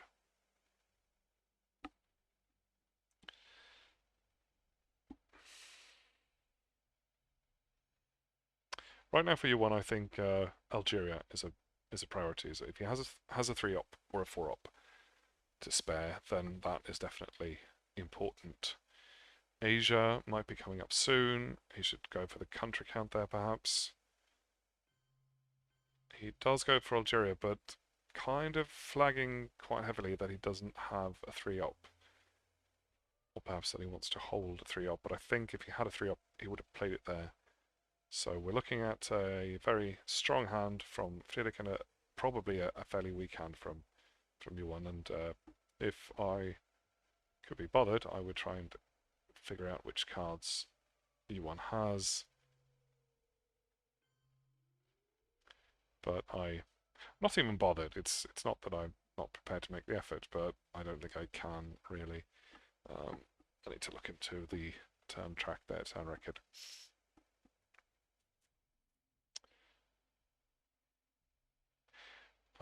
We did see Indo-Pakistani War, so it's not that.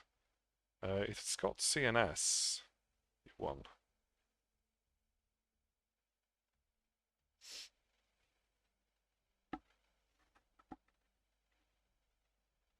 And perhaps containment.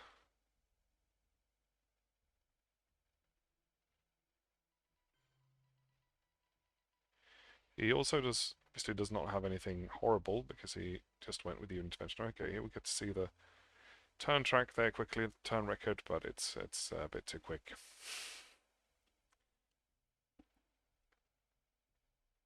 I think spacing is important because U1 has CNS. Here comes the event now of Warsaw Pact. It's not very common that you see the users are eventing Warsaw Pact themselves, but here they clearly need it to fuel their destalinization.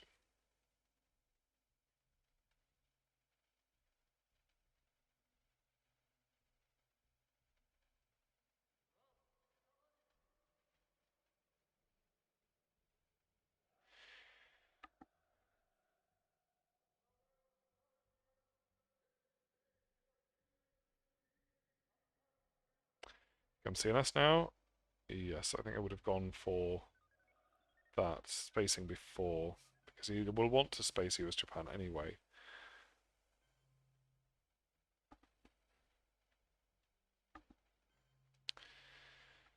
And D-Style goes heavily into the Americas. Obviously, he also had decol, so Africa has been taken care of. And now the border state is looking quite good for for Fredrik, with both the Americas a disaster in the making for U1.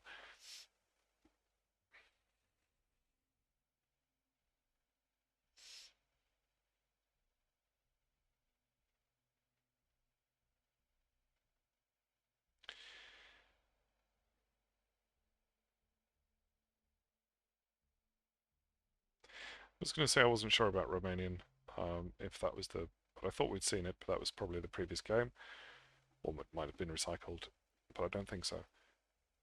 And U1 actually goes for influence with US Japan. And there is some merit to that because he needs influence in the Americas to really use the sort of head start he's gotten there. And Japan is not actually going to change anything in Asia. So yes, I think that was indeed a better choice than spacing. Of course, it could give domination to the US in the long term, but not in the short term, probably.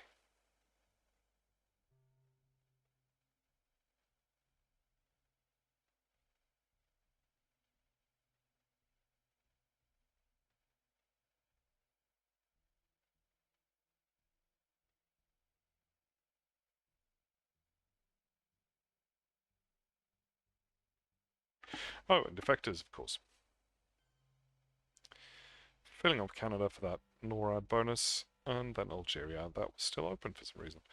Right, good hand, again, for Fredrik.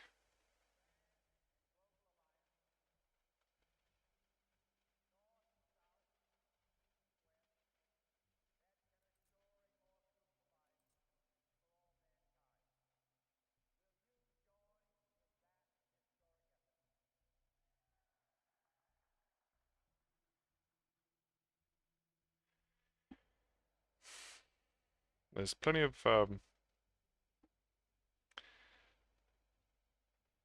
good events here. I think We Will Bury You is not a bad headline. You haven't got a coup target. Well, you've got Algeria, but you can get the 3 VPs. Then again, you might want to just keep the card. But you know it's safe, because we just saw UN intervention, I believe. Of course, Red Scare is also always good, and we did see defectors.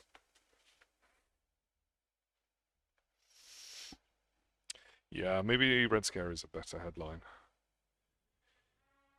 Definitely he goes with We Will Bury You.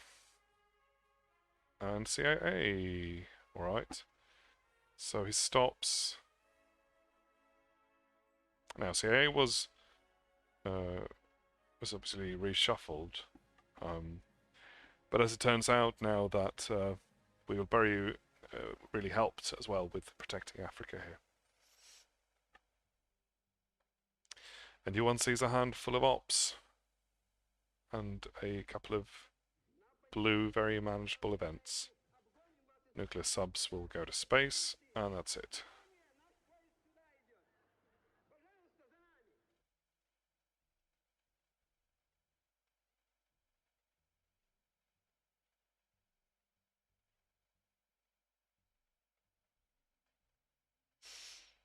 And of course, the one thing that I forgot that speaks for We Will Bury You in this context is that is NORAD.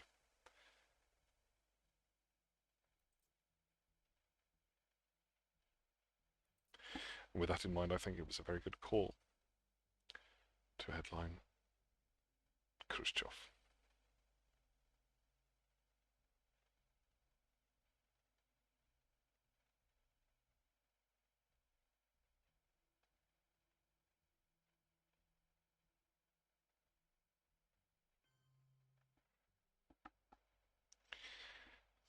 CIA goes to Saharan states.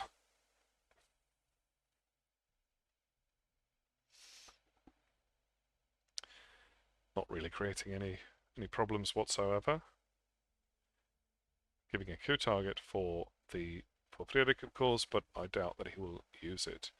He will want to go for Africa Dom, but of course he does not want to give a coup target, so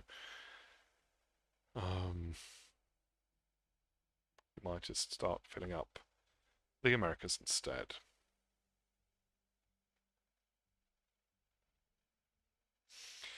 We've also got Middle East domination, which is only one influence away. That should probably be a priority.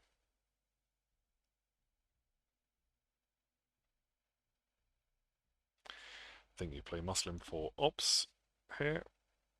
There isn't really any merit to the event, with the US just being able to walk back into Iran. He events Red Scare in AR1. That is something that you can do. Hoping that the US has a weak hand. Sadly, just made it weaker. He's also got salt, and he might be considering salting for it. But then again, with salt, he would have to... No, you'll be okay. You can counter coup whatever the US can throw at you in Africa.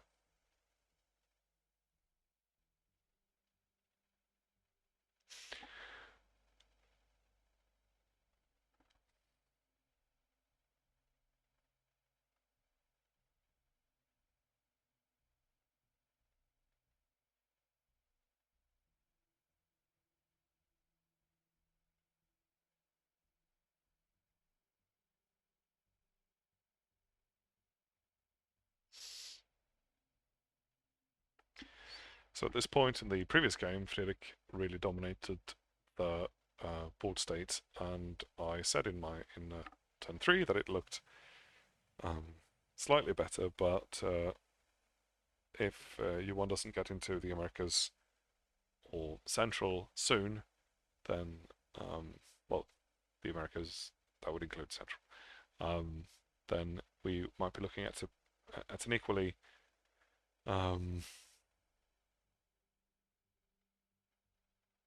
oh, the Voice of America, that is certainly powerful at this point.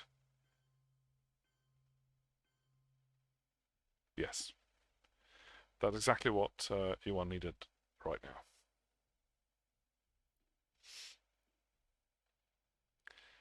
Now Frida goes for a coup in Saharan states. Or not.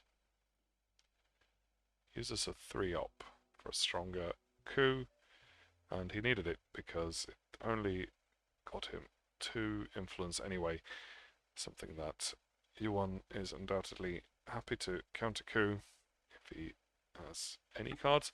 Right, puppets instead into Nigeria and Panama and Argentina.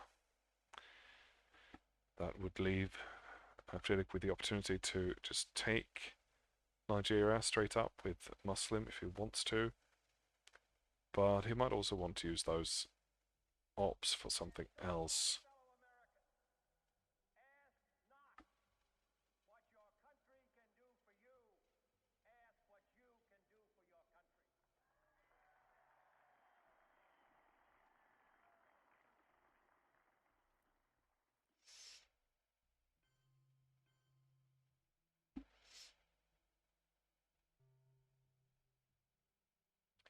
Threatening both Panama and Argentina there. Easy enough for Yuan to defend against, presumably.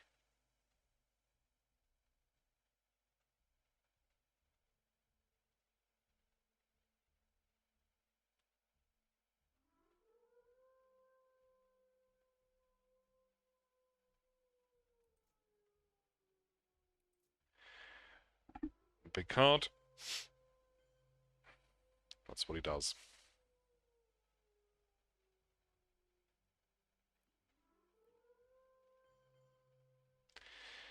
And Fredrik decides to jam Argentina.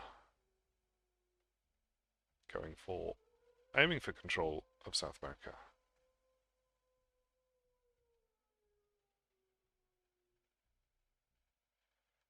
Question is, what else does Yuan have in his hand right now?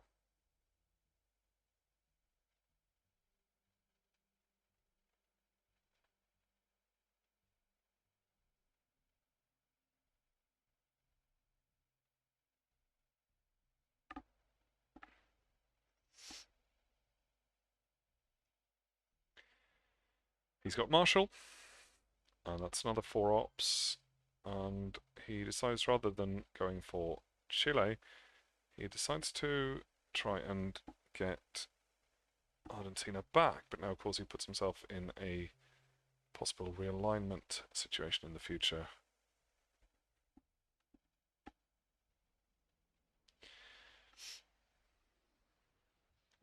And I think Yuan has to prioritize going into Paraguay now. That's indeed what he does. And he also gives a point to Fredrik. Fredrik spaces, succeeds, and if Yuan now spaces, then he's walking straight into the one small trap. He does not. He goes for a Pope event. Quite a powerful Pope at this point. He's already got domination, but Eastern Europe is very weak, and Frig's got a nice board state going, so he might really want to make sure that Europe control is not a possibility. He seems to not worry about Poland right now. Instead, he goes for Middle East Dom and puts 1 influence in South Africa. And I think, considering the board state, that Yuan might do well to fill up Poland right now. If he can, or at least try and contest it, go for an ops war there. Warsaw has been played, so Poland is safe to start to take control of. He does not, though. He overprotects Panama and Argentina. Good call still, because both of those two countries were just one lucky coup roll away from control. Here we see another decent hand for Fredrik. Not particularly ops heavy, but not too bad either. Actually, there's quite a lot of ops here. It's just OAS that's a slight problem. Duck can easily go to space. He's got 5-year plan, so he can do one of those 5-year plan triggers OAS deals. Alright, another strong event here from Johan. Colonial is definitely an important card right now.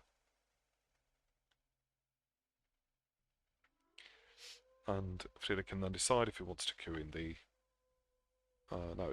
because he gets to coup in the headline, he can easily take back, fairly easily take back, whatever Johan decides to do with Colonial.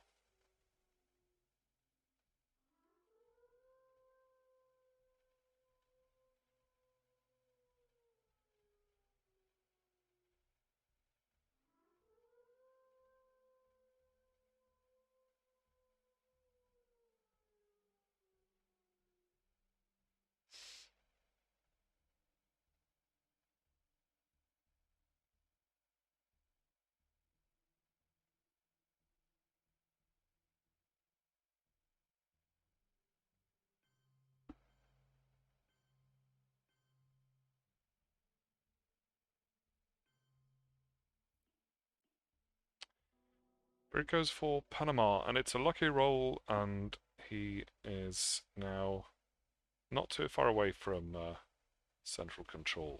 I do not remember quite what has happened to Fidel lately. I think it was spaced in the early war, and now he's probably in the deck, if I remember correctly. And then we've also got possibly Liberation coming at some point. Because DEFCON is at 2, Fredrik can easily take back whatever he lost, almost entirely. And yes, I do feel here that Laos is important.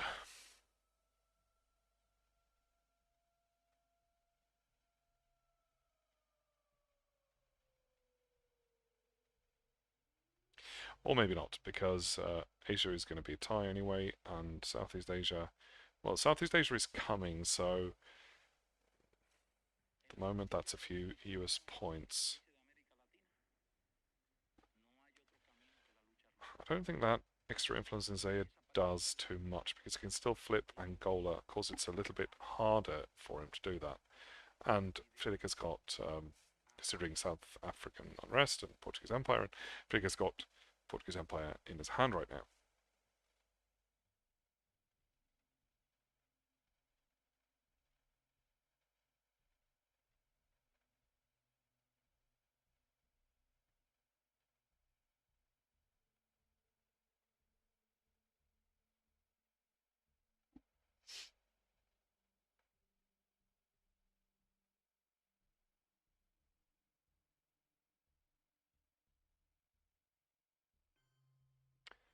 Shuttle gets triggered.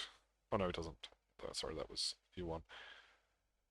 And his hold of Southeast Asia is strengthened, and he overprotects Nigeria, I think, and something else. Oh, South Africa.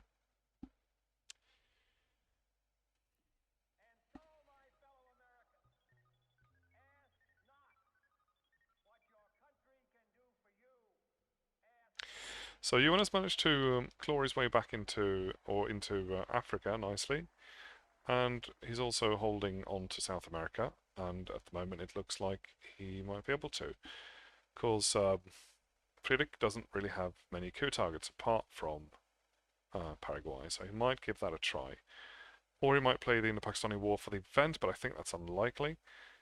And Fredrik has ABM treaty. and he rolls really well in Brazil, and now South America is definitely not going to be Soviet controlled anytime soon.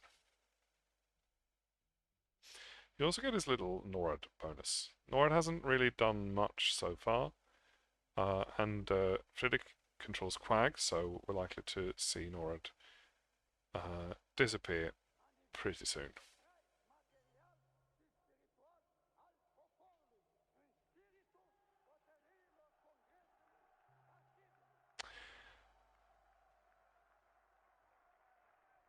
We've got our man event. And I guess what Johan hopes to see here is Middle East scoring, Central scoring, lone gunman, all the rest of it. He does not. That was look like socialist governments and arms race, yes. Very acceptable omit for Fredrik. He sets up a real line on Brazil. But of course, Johan could easily realign him out of Uruguay. And where will that last ops go? It goes into Venezuela. And now, will Johan realign Uruguay at this point? It makes sense because you want to avoid the realign threat on Brazil, but also Fredrik could just walk right back in because he's in Argentina. You could then, if you succeed with Uruguay, you could then realign Argentina at +1, but that's still quite risky.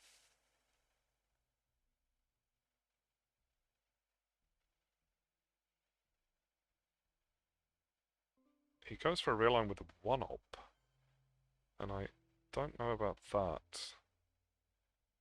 Just the one bad roll, and that's that. Now we'll see a realign on Brazil in turn, and well, he loses half of his influence, but there's still 2 left. Gets another shot at Uruguay, but the fact that he realigned with Kitchen there tells me that he doesn't really have any particularly strong cards, or perhaps that he wanted to play Camp David for the event, but now he goes for a realign instead, and he's rolling really badly. Uruguay is intact.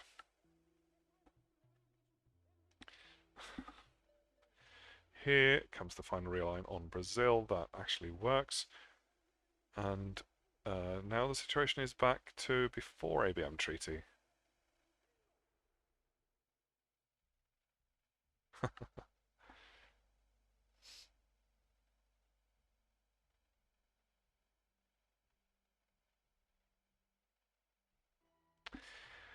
Right, Middle East scoring comes there out of nowhere. 4 points for Fredrik, and he is increasing his lead. And Johan had a chance there of stopping South America Dom, but that didn't actually work out. And now the board state is looking quite red again.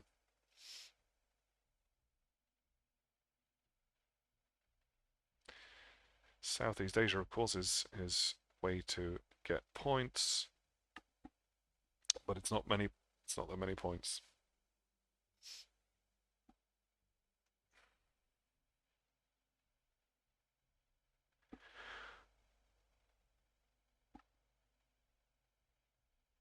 Especially with Middle East scoring in hand there, I can see why he didn't go for a realign with Camp David right away.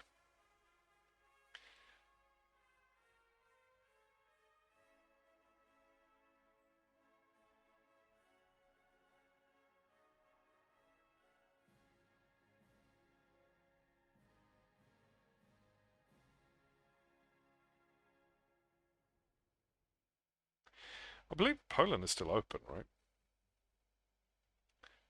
Because Europe control might be an option here. Liberation to space, and then 5-year plan, followed by OAS. We get a bit of a zoom in of Africa there. Yeah. With 5-year plan, OAS is not as big of a threat, and right now there isn't really anywhere that Yuan could go that seriously creates any serious problem.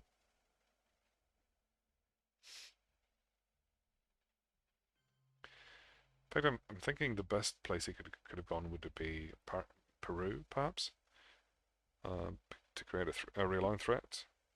But then again, Yuan would have had to coup anyway, so that would kind of give him a free coup. Now he doesn't coup, and he doesn't get his Millops.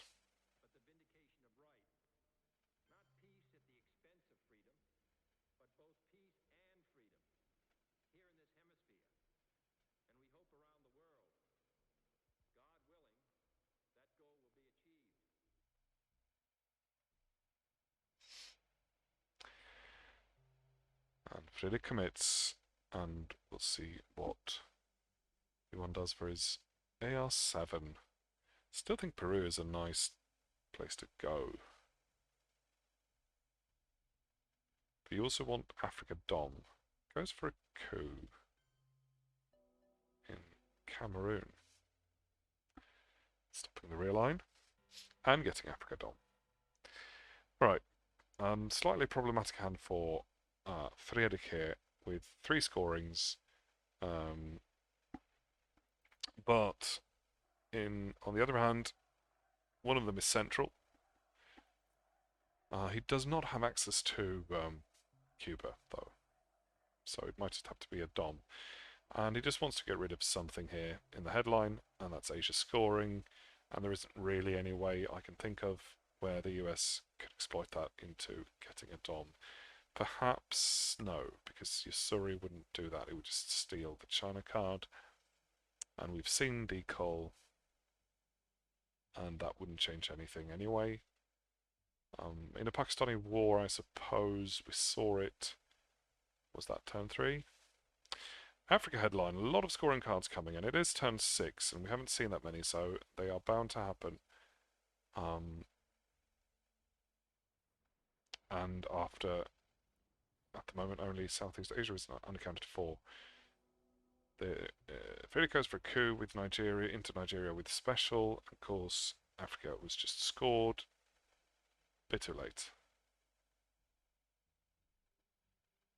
But now he's also got Dom in Africa, in addition to all the other places.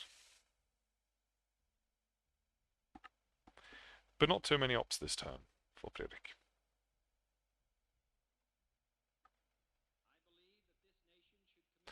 So I'm guessing the next important thing for him to do is to score South America as quickly as possible, and then try and deal with a fairly bad hand.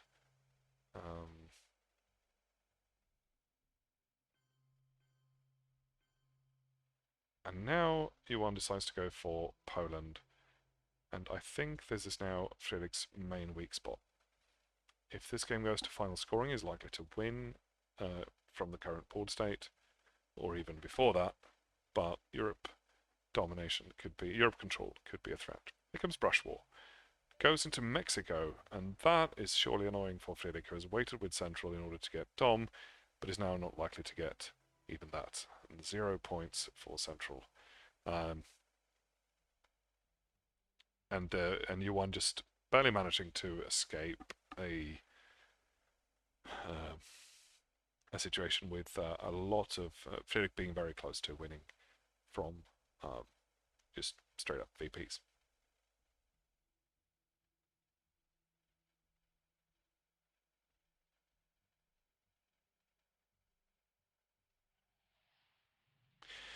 I think Formosan is a space card in this situation, because it is too dangerous to trigger it when the US already has the country count in Asia, and the number of battlegrounds is 3-3. And also, Fredrik doesn't really have a space card anyway, apart from that. How I Learned goes into Southeast Asia, and Yuan is definitely looking towards the scoring card coming up. Perhaps he's already got it. If not, then he knows it's coming. So Southeast Asia could also bring the score down a little bit.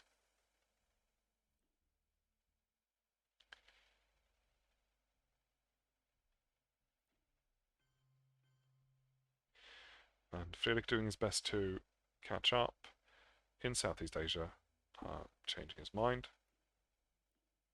Yes, I think he might as well.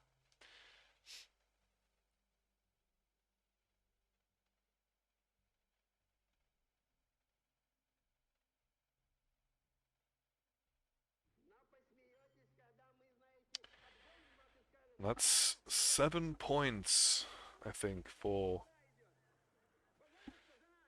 Johan now in Southeast Asia. So that triggers, but of course it's not as powerful without Camp David, which we saw not evented last turn. And we are also still, I believe, waiting for... No, I think we saw Muslims, didn't we? It was part of the Ops War in Argentina, I think. So, Yuan can probably feel free to take Egypt if he can.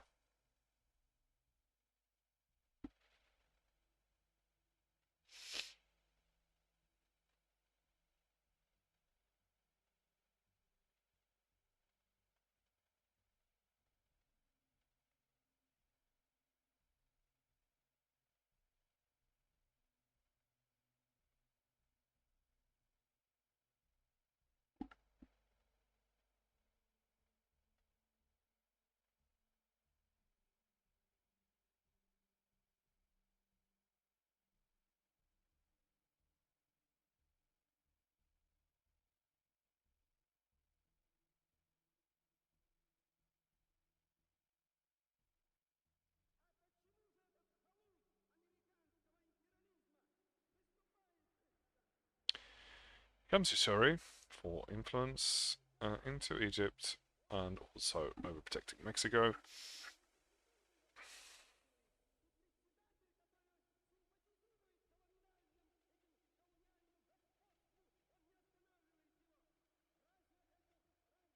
Both players are free to space here because one small step has been played.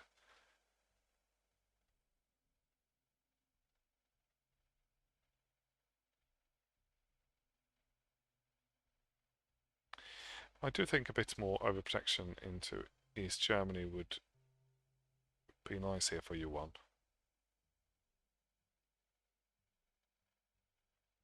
We're only 2 turns away from Chernobyl, East European, and tear down this wall.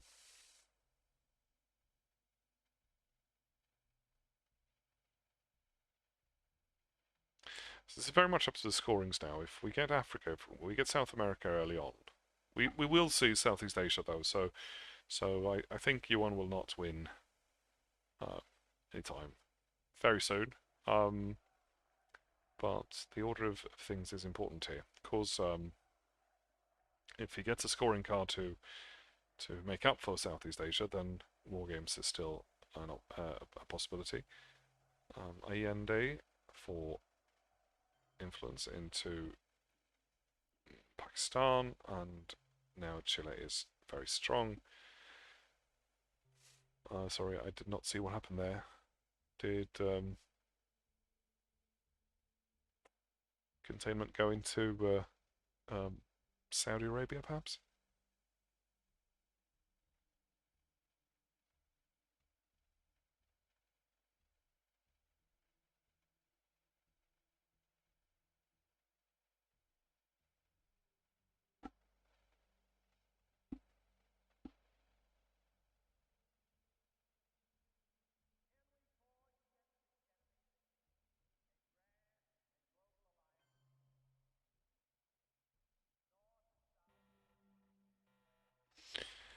Okay. Decent hand for Fredrik. In fact, it's a really good hand. Unfortunately, because he's lost Poland, the goal does not stop Dom in Europe, but it's on the right track, I guess. And he goes for the headline. And grains means that he can then actually take France.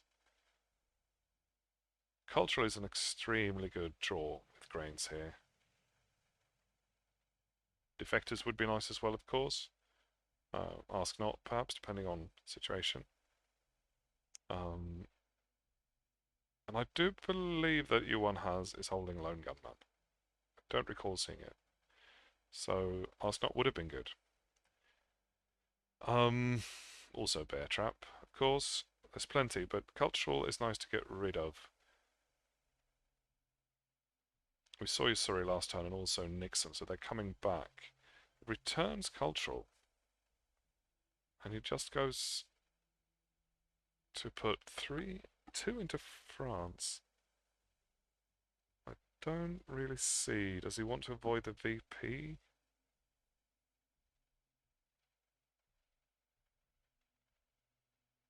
I would have thought he would have gone for a coup there.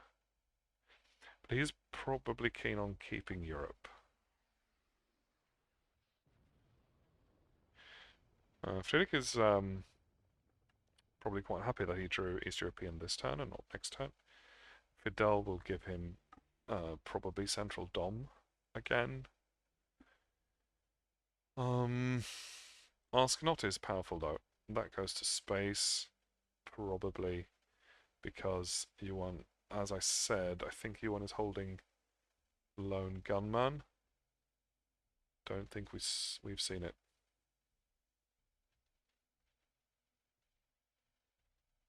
Yes. So that's also a huge problem for him. On top of the port state and the VPs. With that in mind, and with and the fact that Ask Not is not going to get triggered,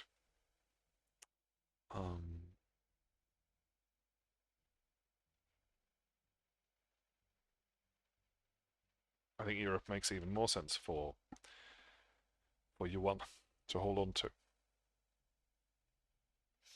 Frida could well decide to coup something like Algeria here, but it doesn't change the situation in Europe.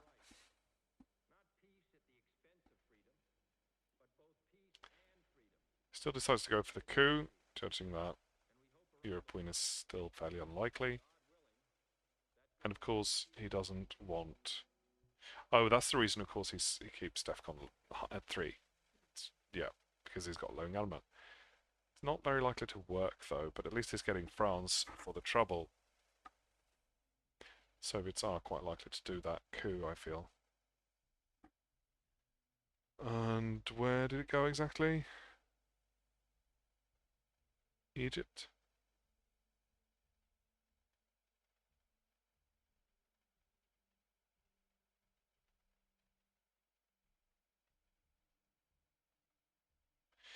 Now, this hand is becoming problematic, or I feel like it probably was already, because Ask Not is unplayable at this point. So that means he has to either play Bear Trap or Formosan. Unless he can get the double space. And both of them are problematic on their own. And it's not really that you want to Bear Trap yourself either, because that creates all sorts of other problems.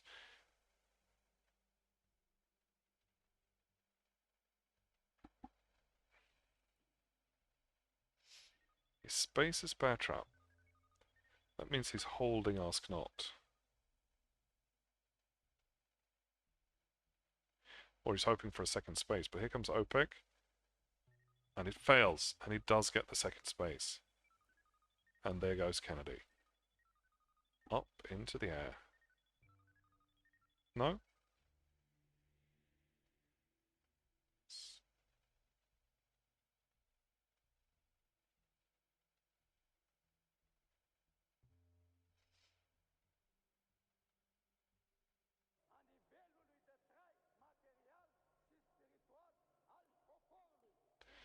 So it's not space right now. He's probably thinking of one small step, which has been played. Could of course have been reshuffled. He decides to put all his eggs into Israel. That's not how he used that expression. I'm aware.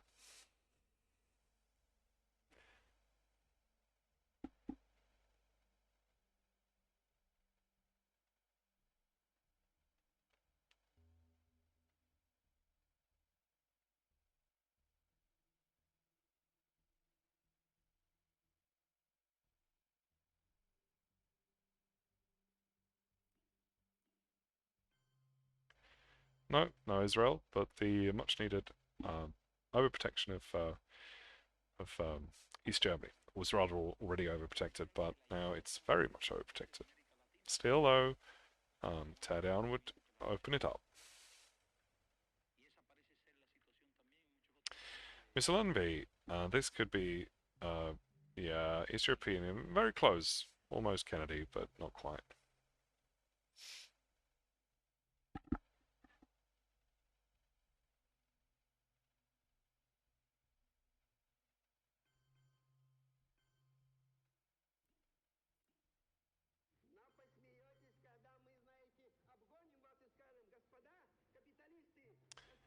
Fredrik making sure he's got at least Dom.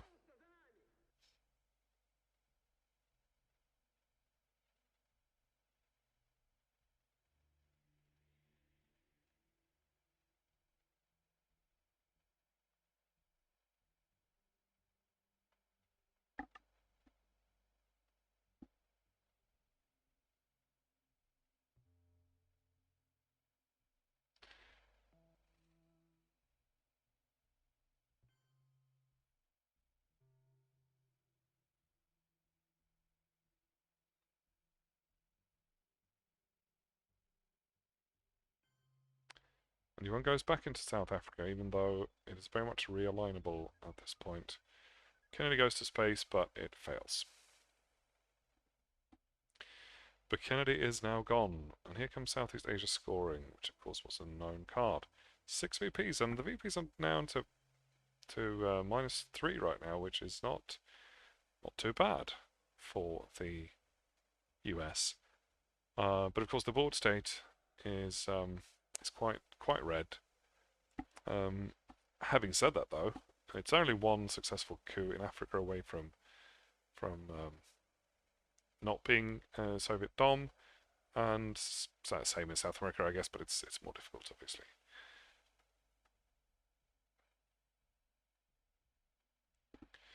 Here comes the Korean War, going for a coup in Saharan states, but the event triggers, and it fails, with Japanese support. Defectors into East Germany, and one more VP.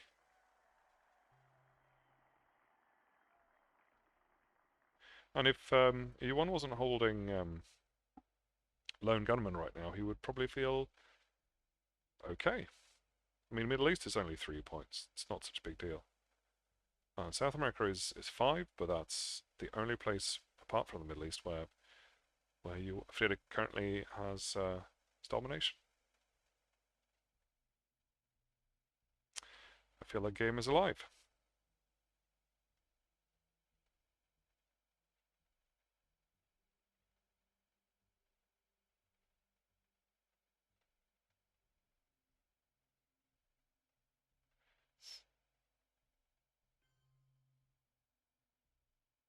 Yuan decides to poke South Korea. All right. We've got Asia scoring, which is currently blue. Can easily be solved, but then you'd have to forfeit the coup. We've also got a BM treaty, which means you can get the coup anyway. And then a few playable cards, nothing too problematic. Apart from perhaps Formosan right now. And of course terrorism, which is great. And Iranian hostage crisis, which is even greater, because you want Iran, and also with the China card in hand, that will create a DEFCON suicide for Yuan.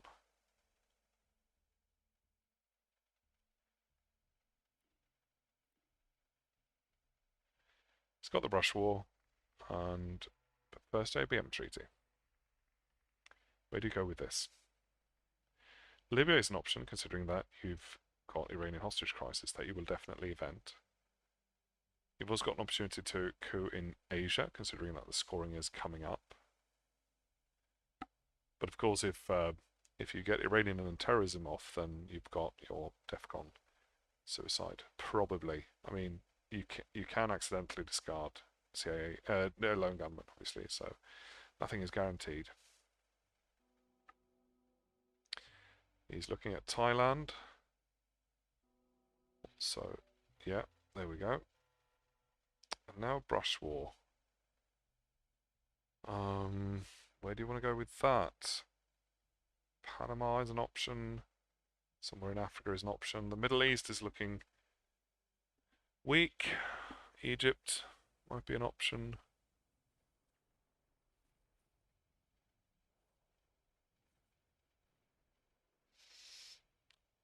I think I might have gone with Nigeria here.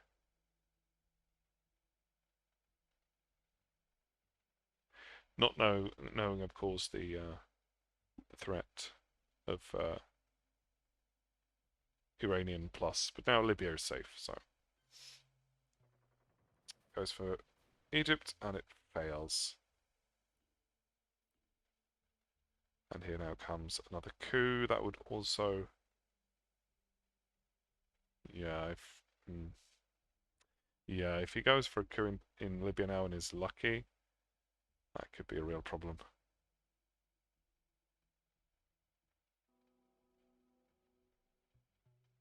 And he's not.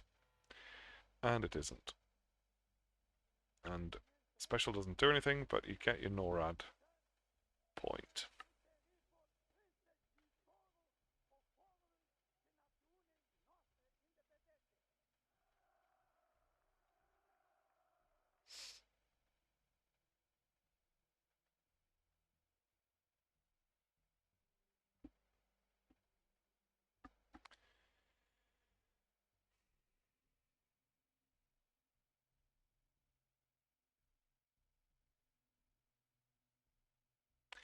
So if you play Iranian here next, comes Marshall now, and it starts looking quite. Yeah, if they can take back South Korea, and then he's technically fine in Asia.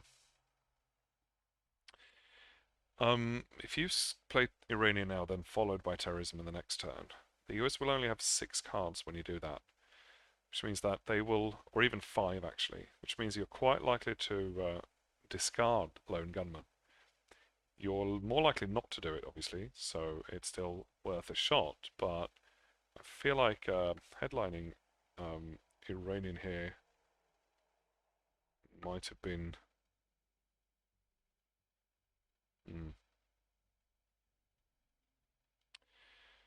Oh, now he gets the China card, so if you want to do that DEFCON thing, you have to do it this turn, but you kind of have to anyway. Yeah, we'll see. This is interesting because we are looking at, and he scores Asia first for a point, and this game is not a given. Africa Dom is very weak, it's rather weak at least. South America Dom is stronger, but it's not guaranteed, and the VPs are 0.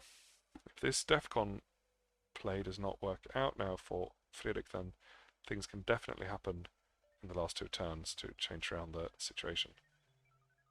And he does discard Europe with terrorism. That's a nice draw, because that was a lot of points.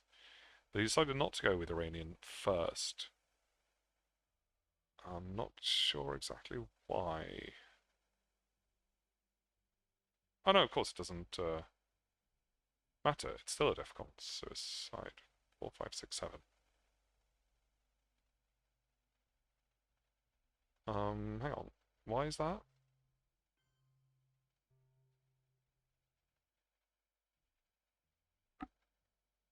I feel stupid now, but why does Yuan have one less card in his hand?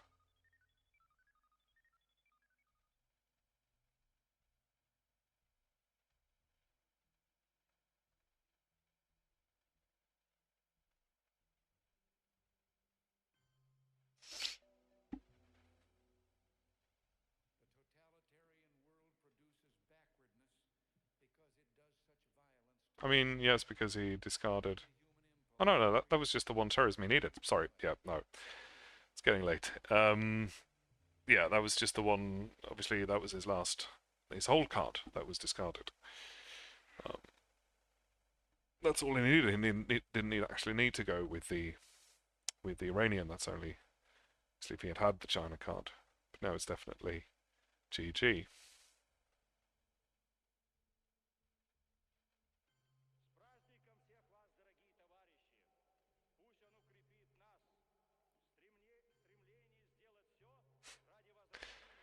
Going into Czechoslovakia there.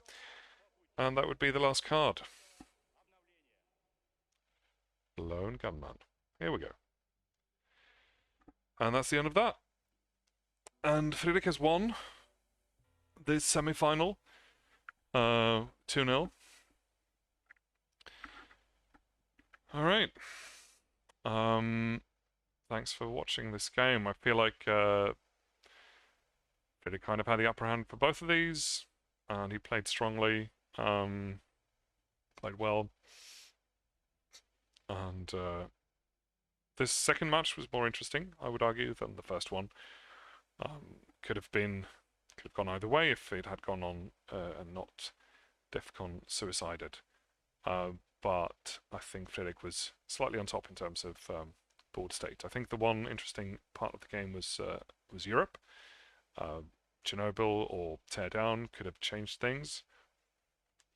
And maybe Fredrik was a little bit too quick to give up on Poland there earlier in this game. But yeah, that was that. And the winner of this semi-final, Fredrik Adlercreutz, will go on to play either David Persson or Henrik Pettersson in the final. That game, the other semi-final between those two, will be broadcast by Anton at some point this week, hopefully. Not sure exactly when. He was talking about Wednesday. So keep an eye out for that. Should be a great game. All right, thanks for watching this longish stream, and I'll see you guys next time.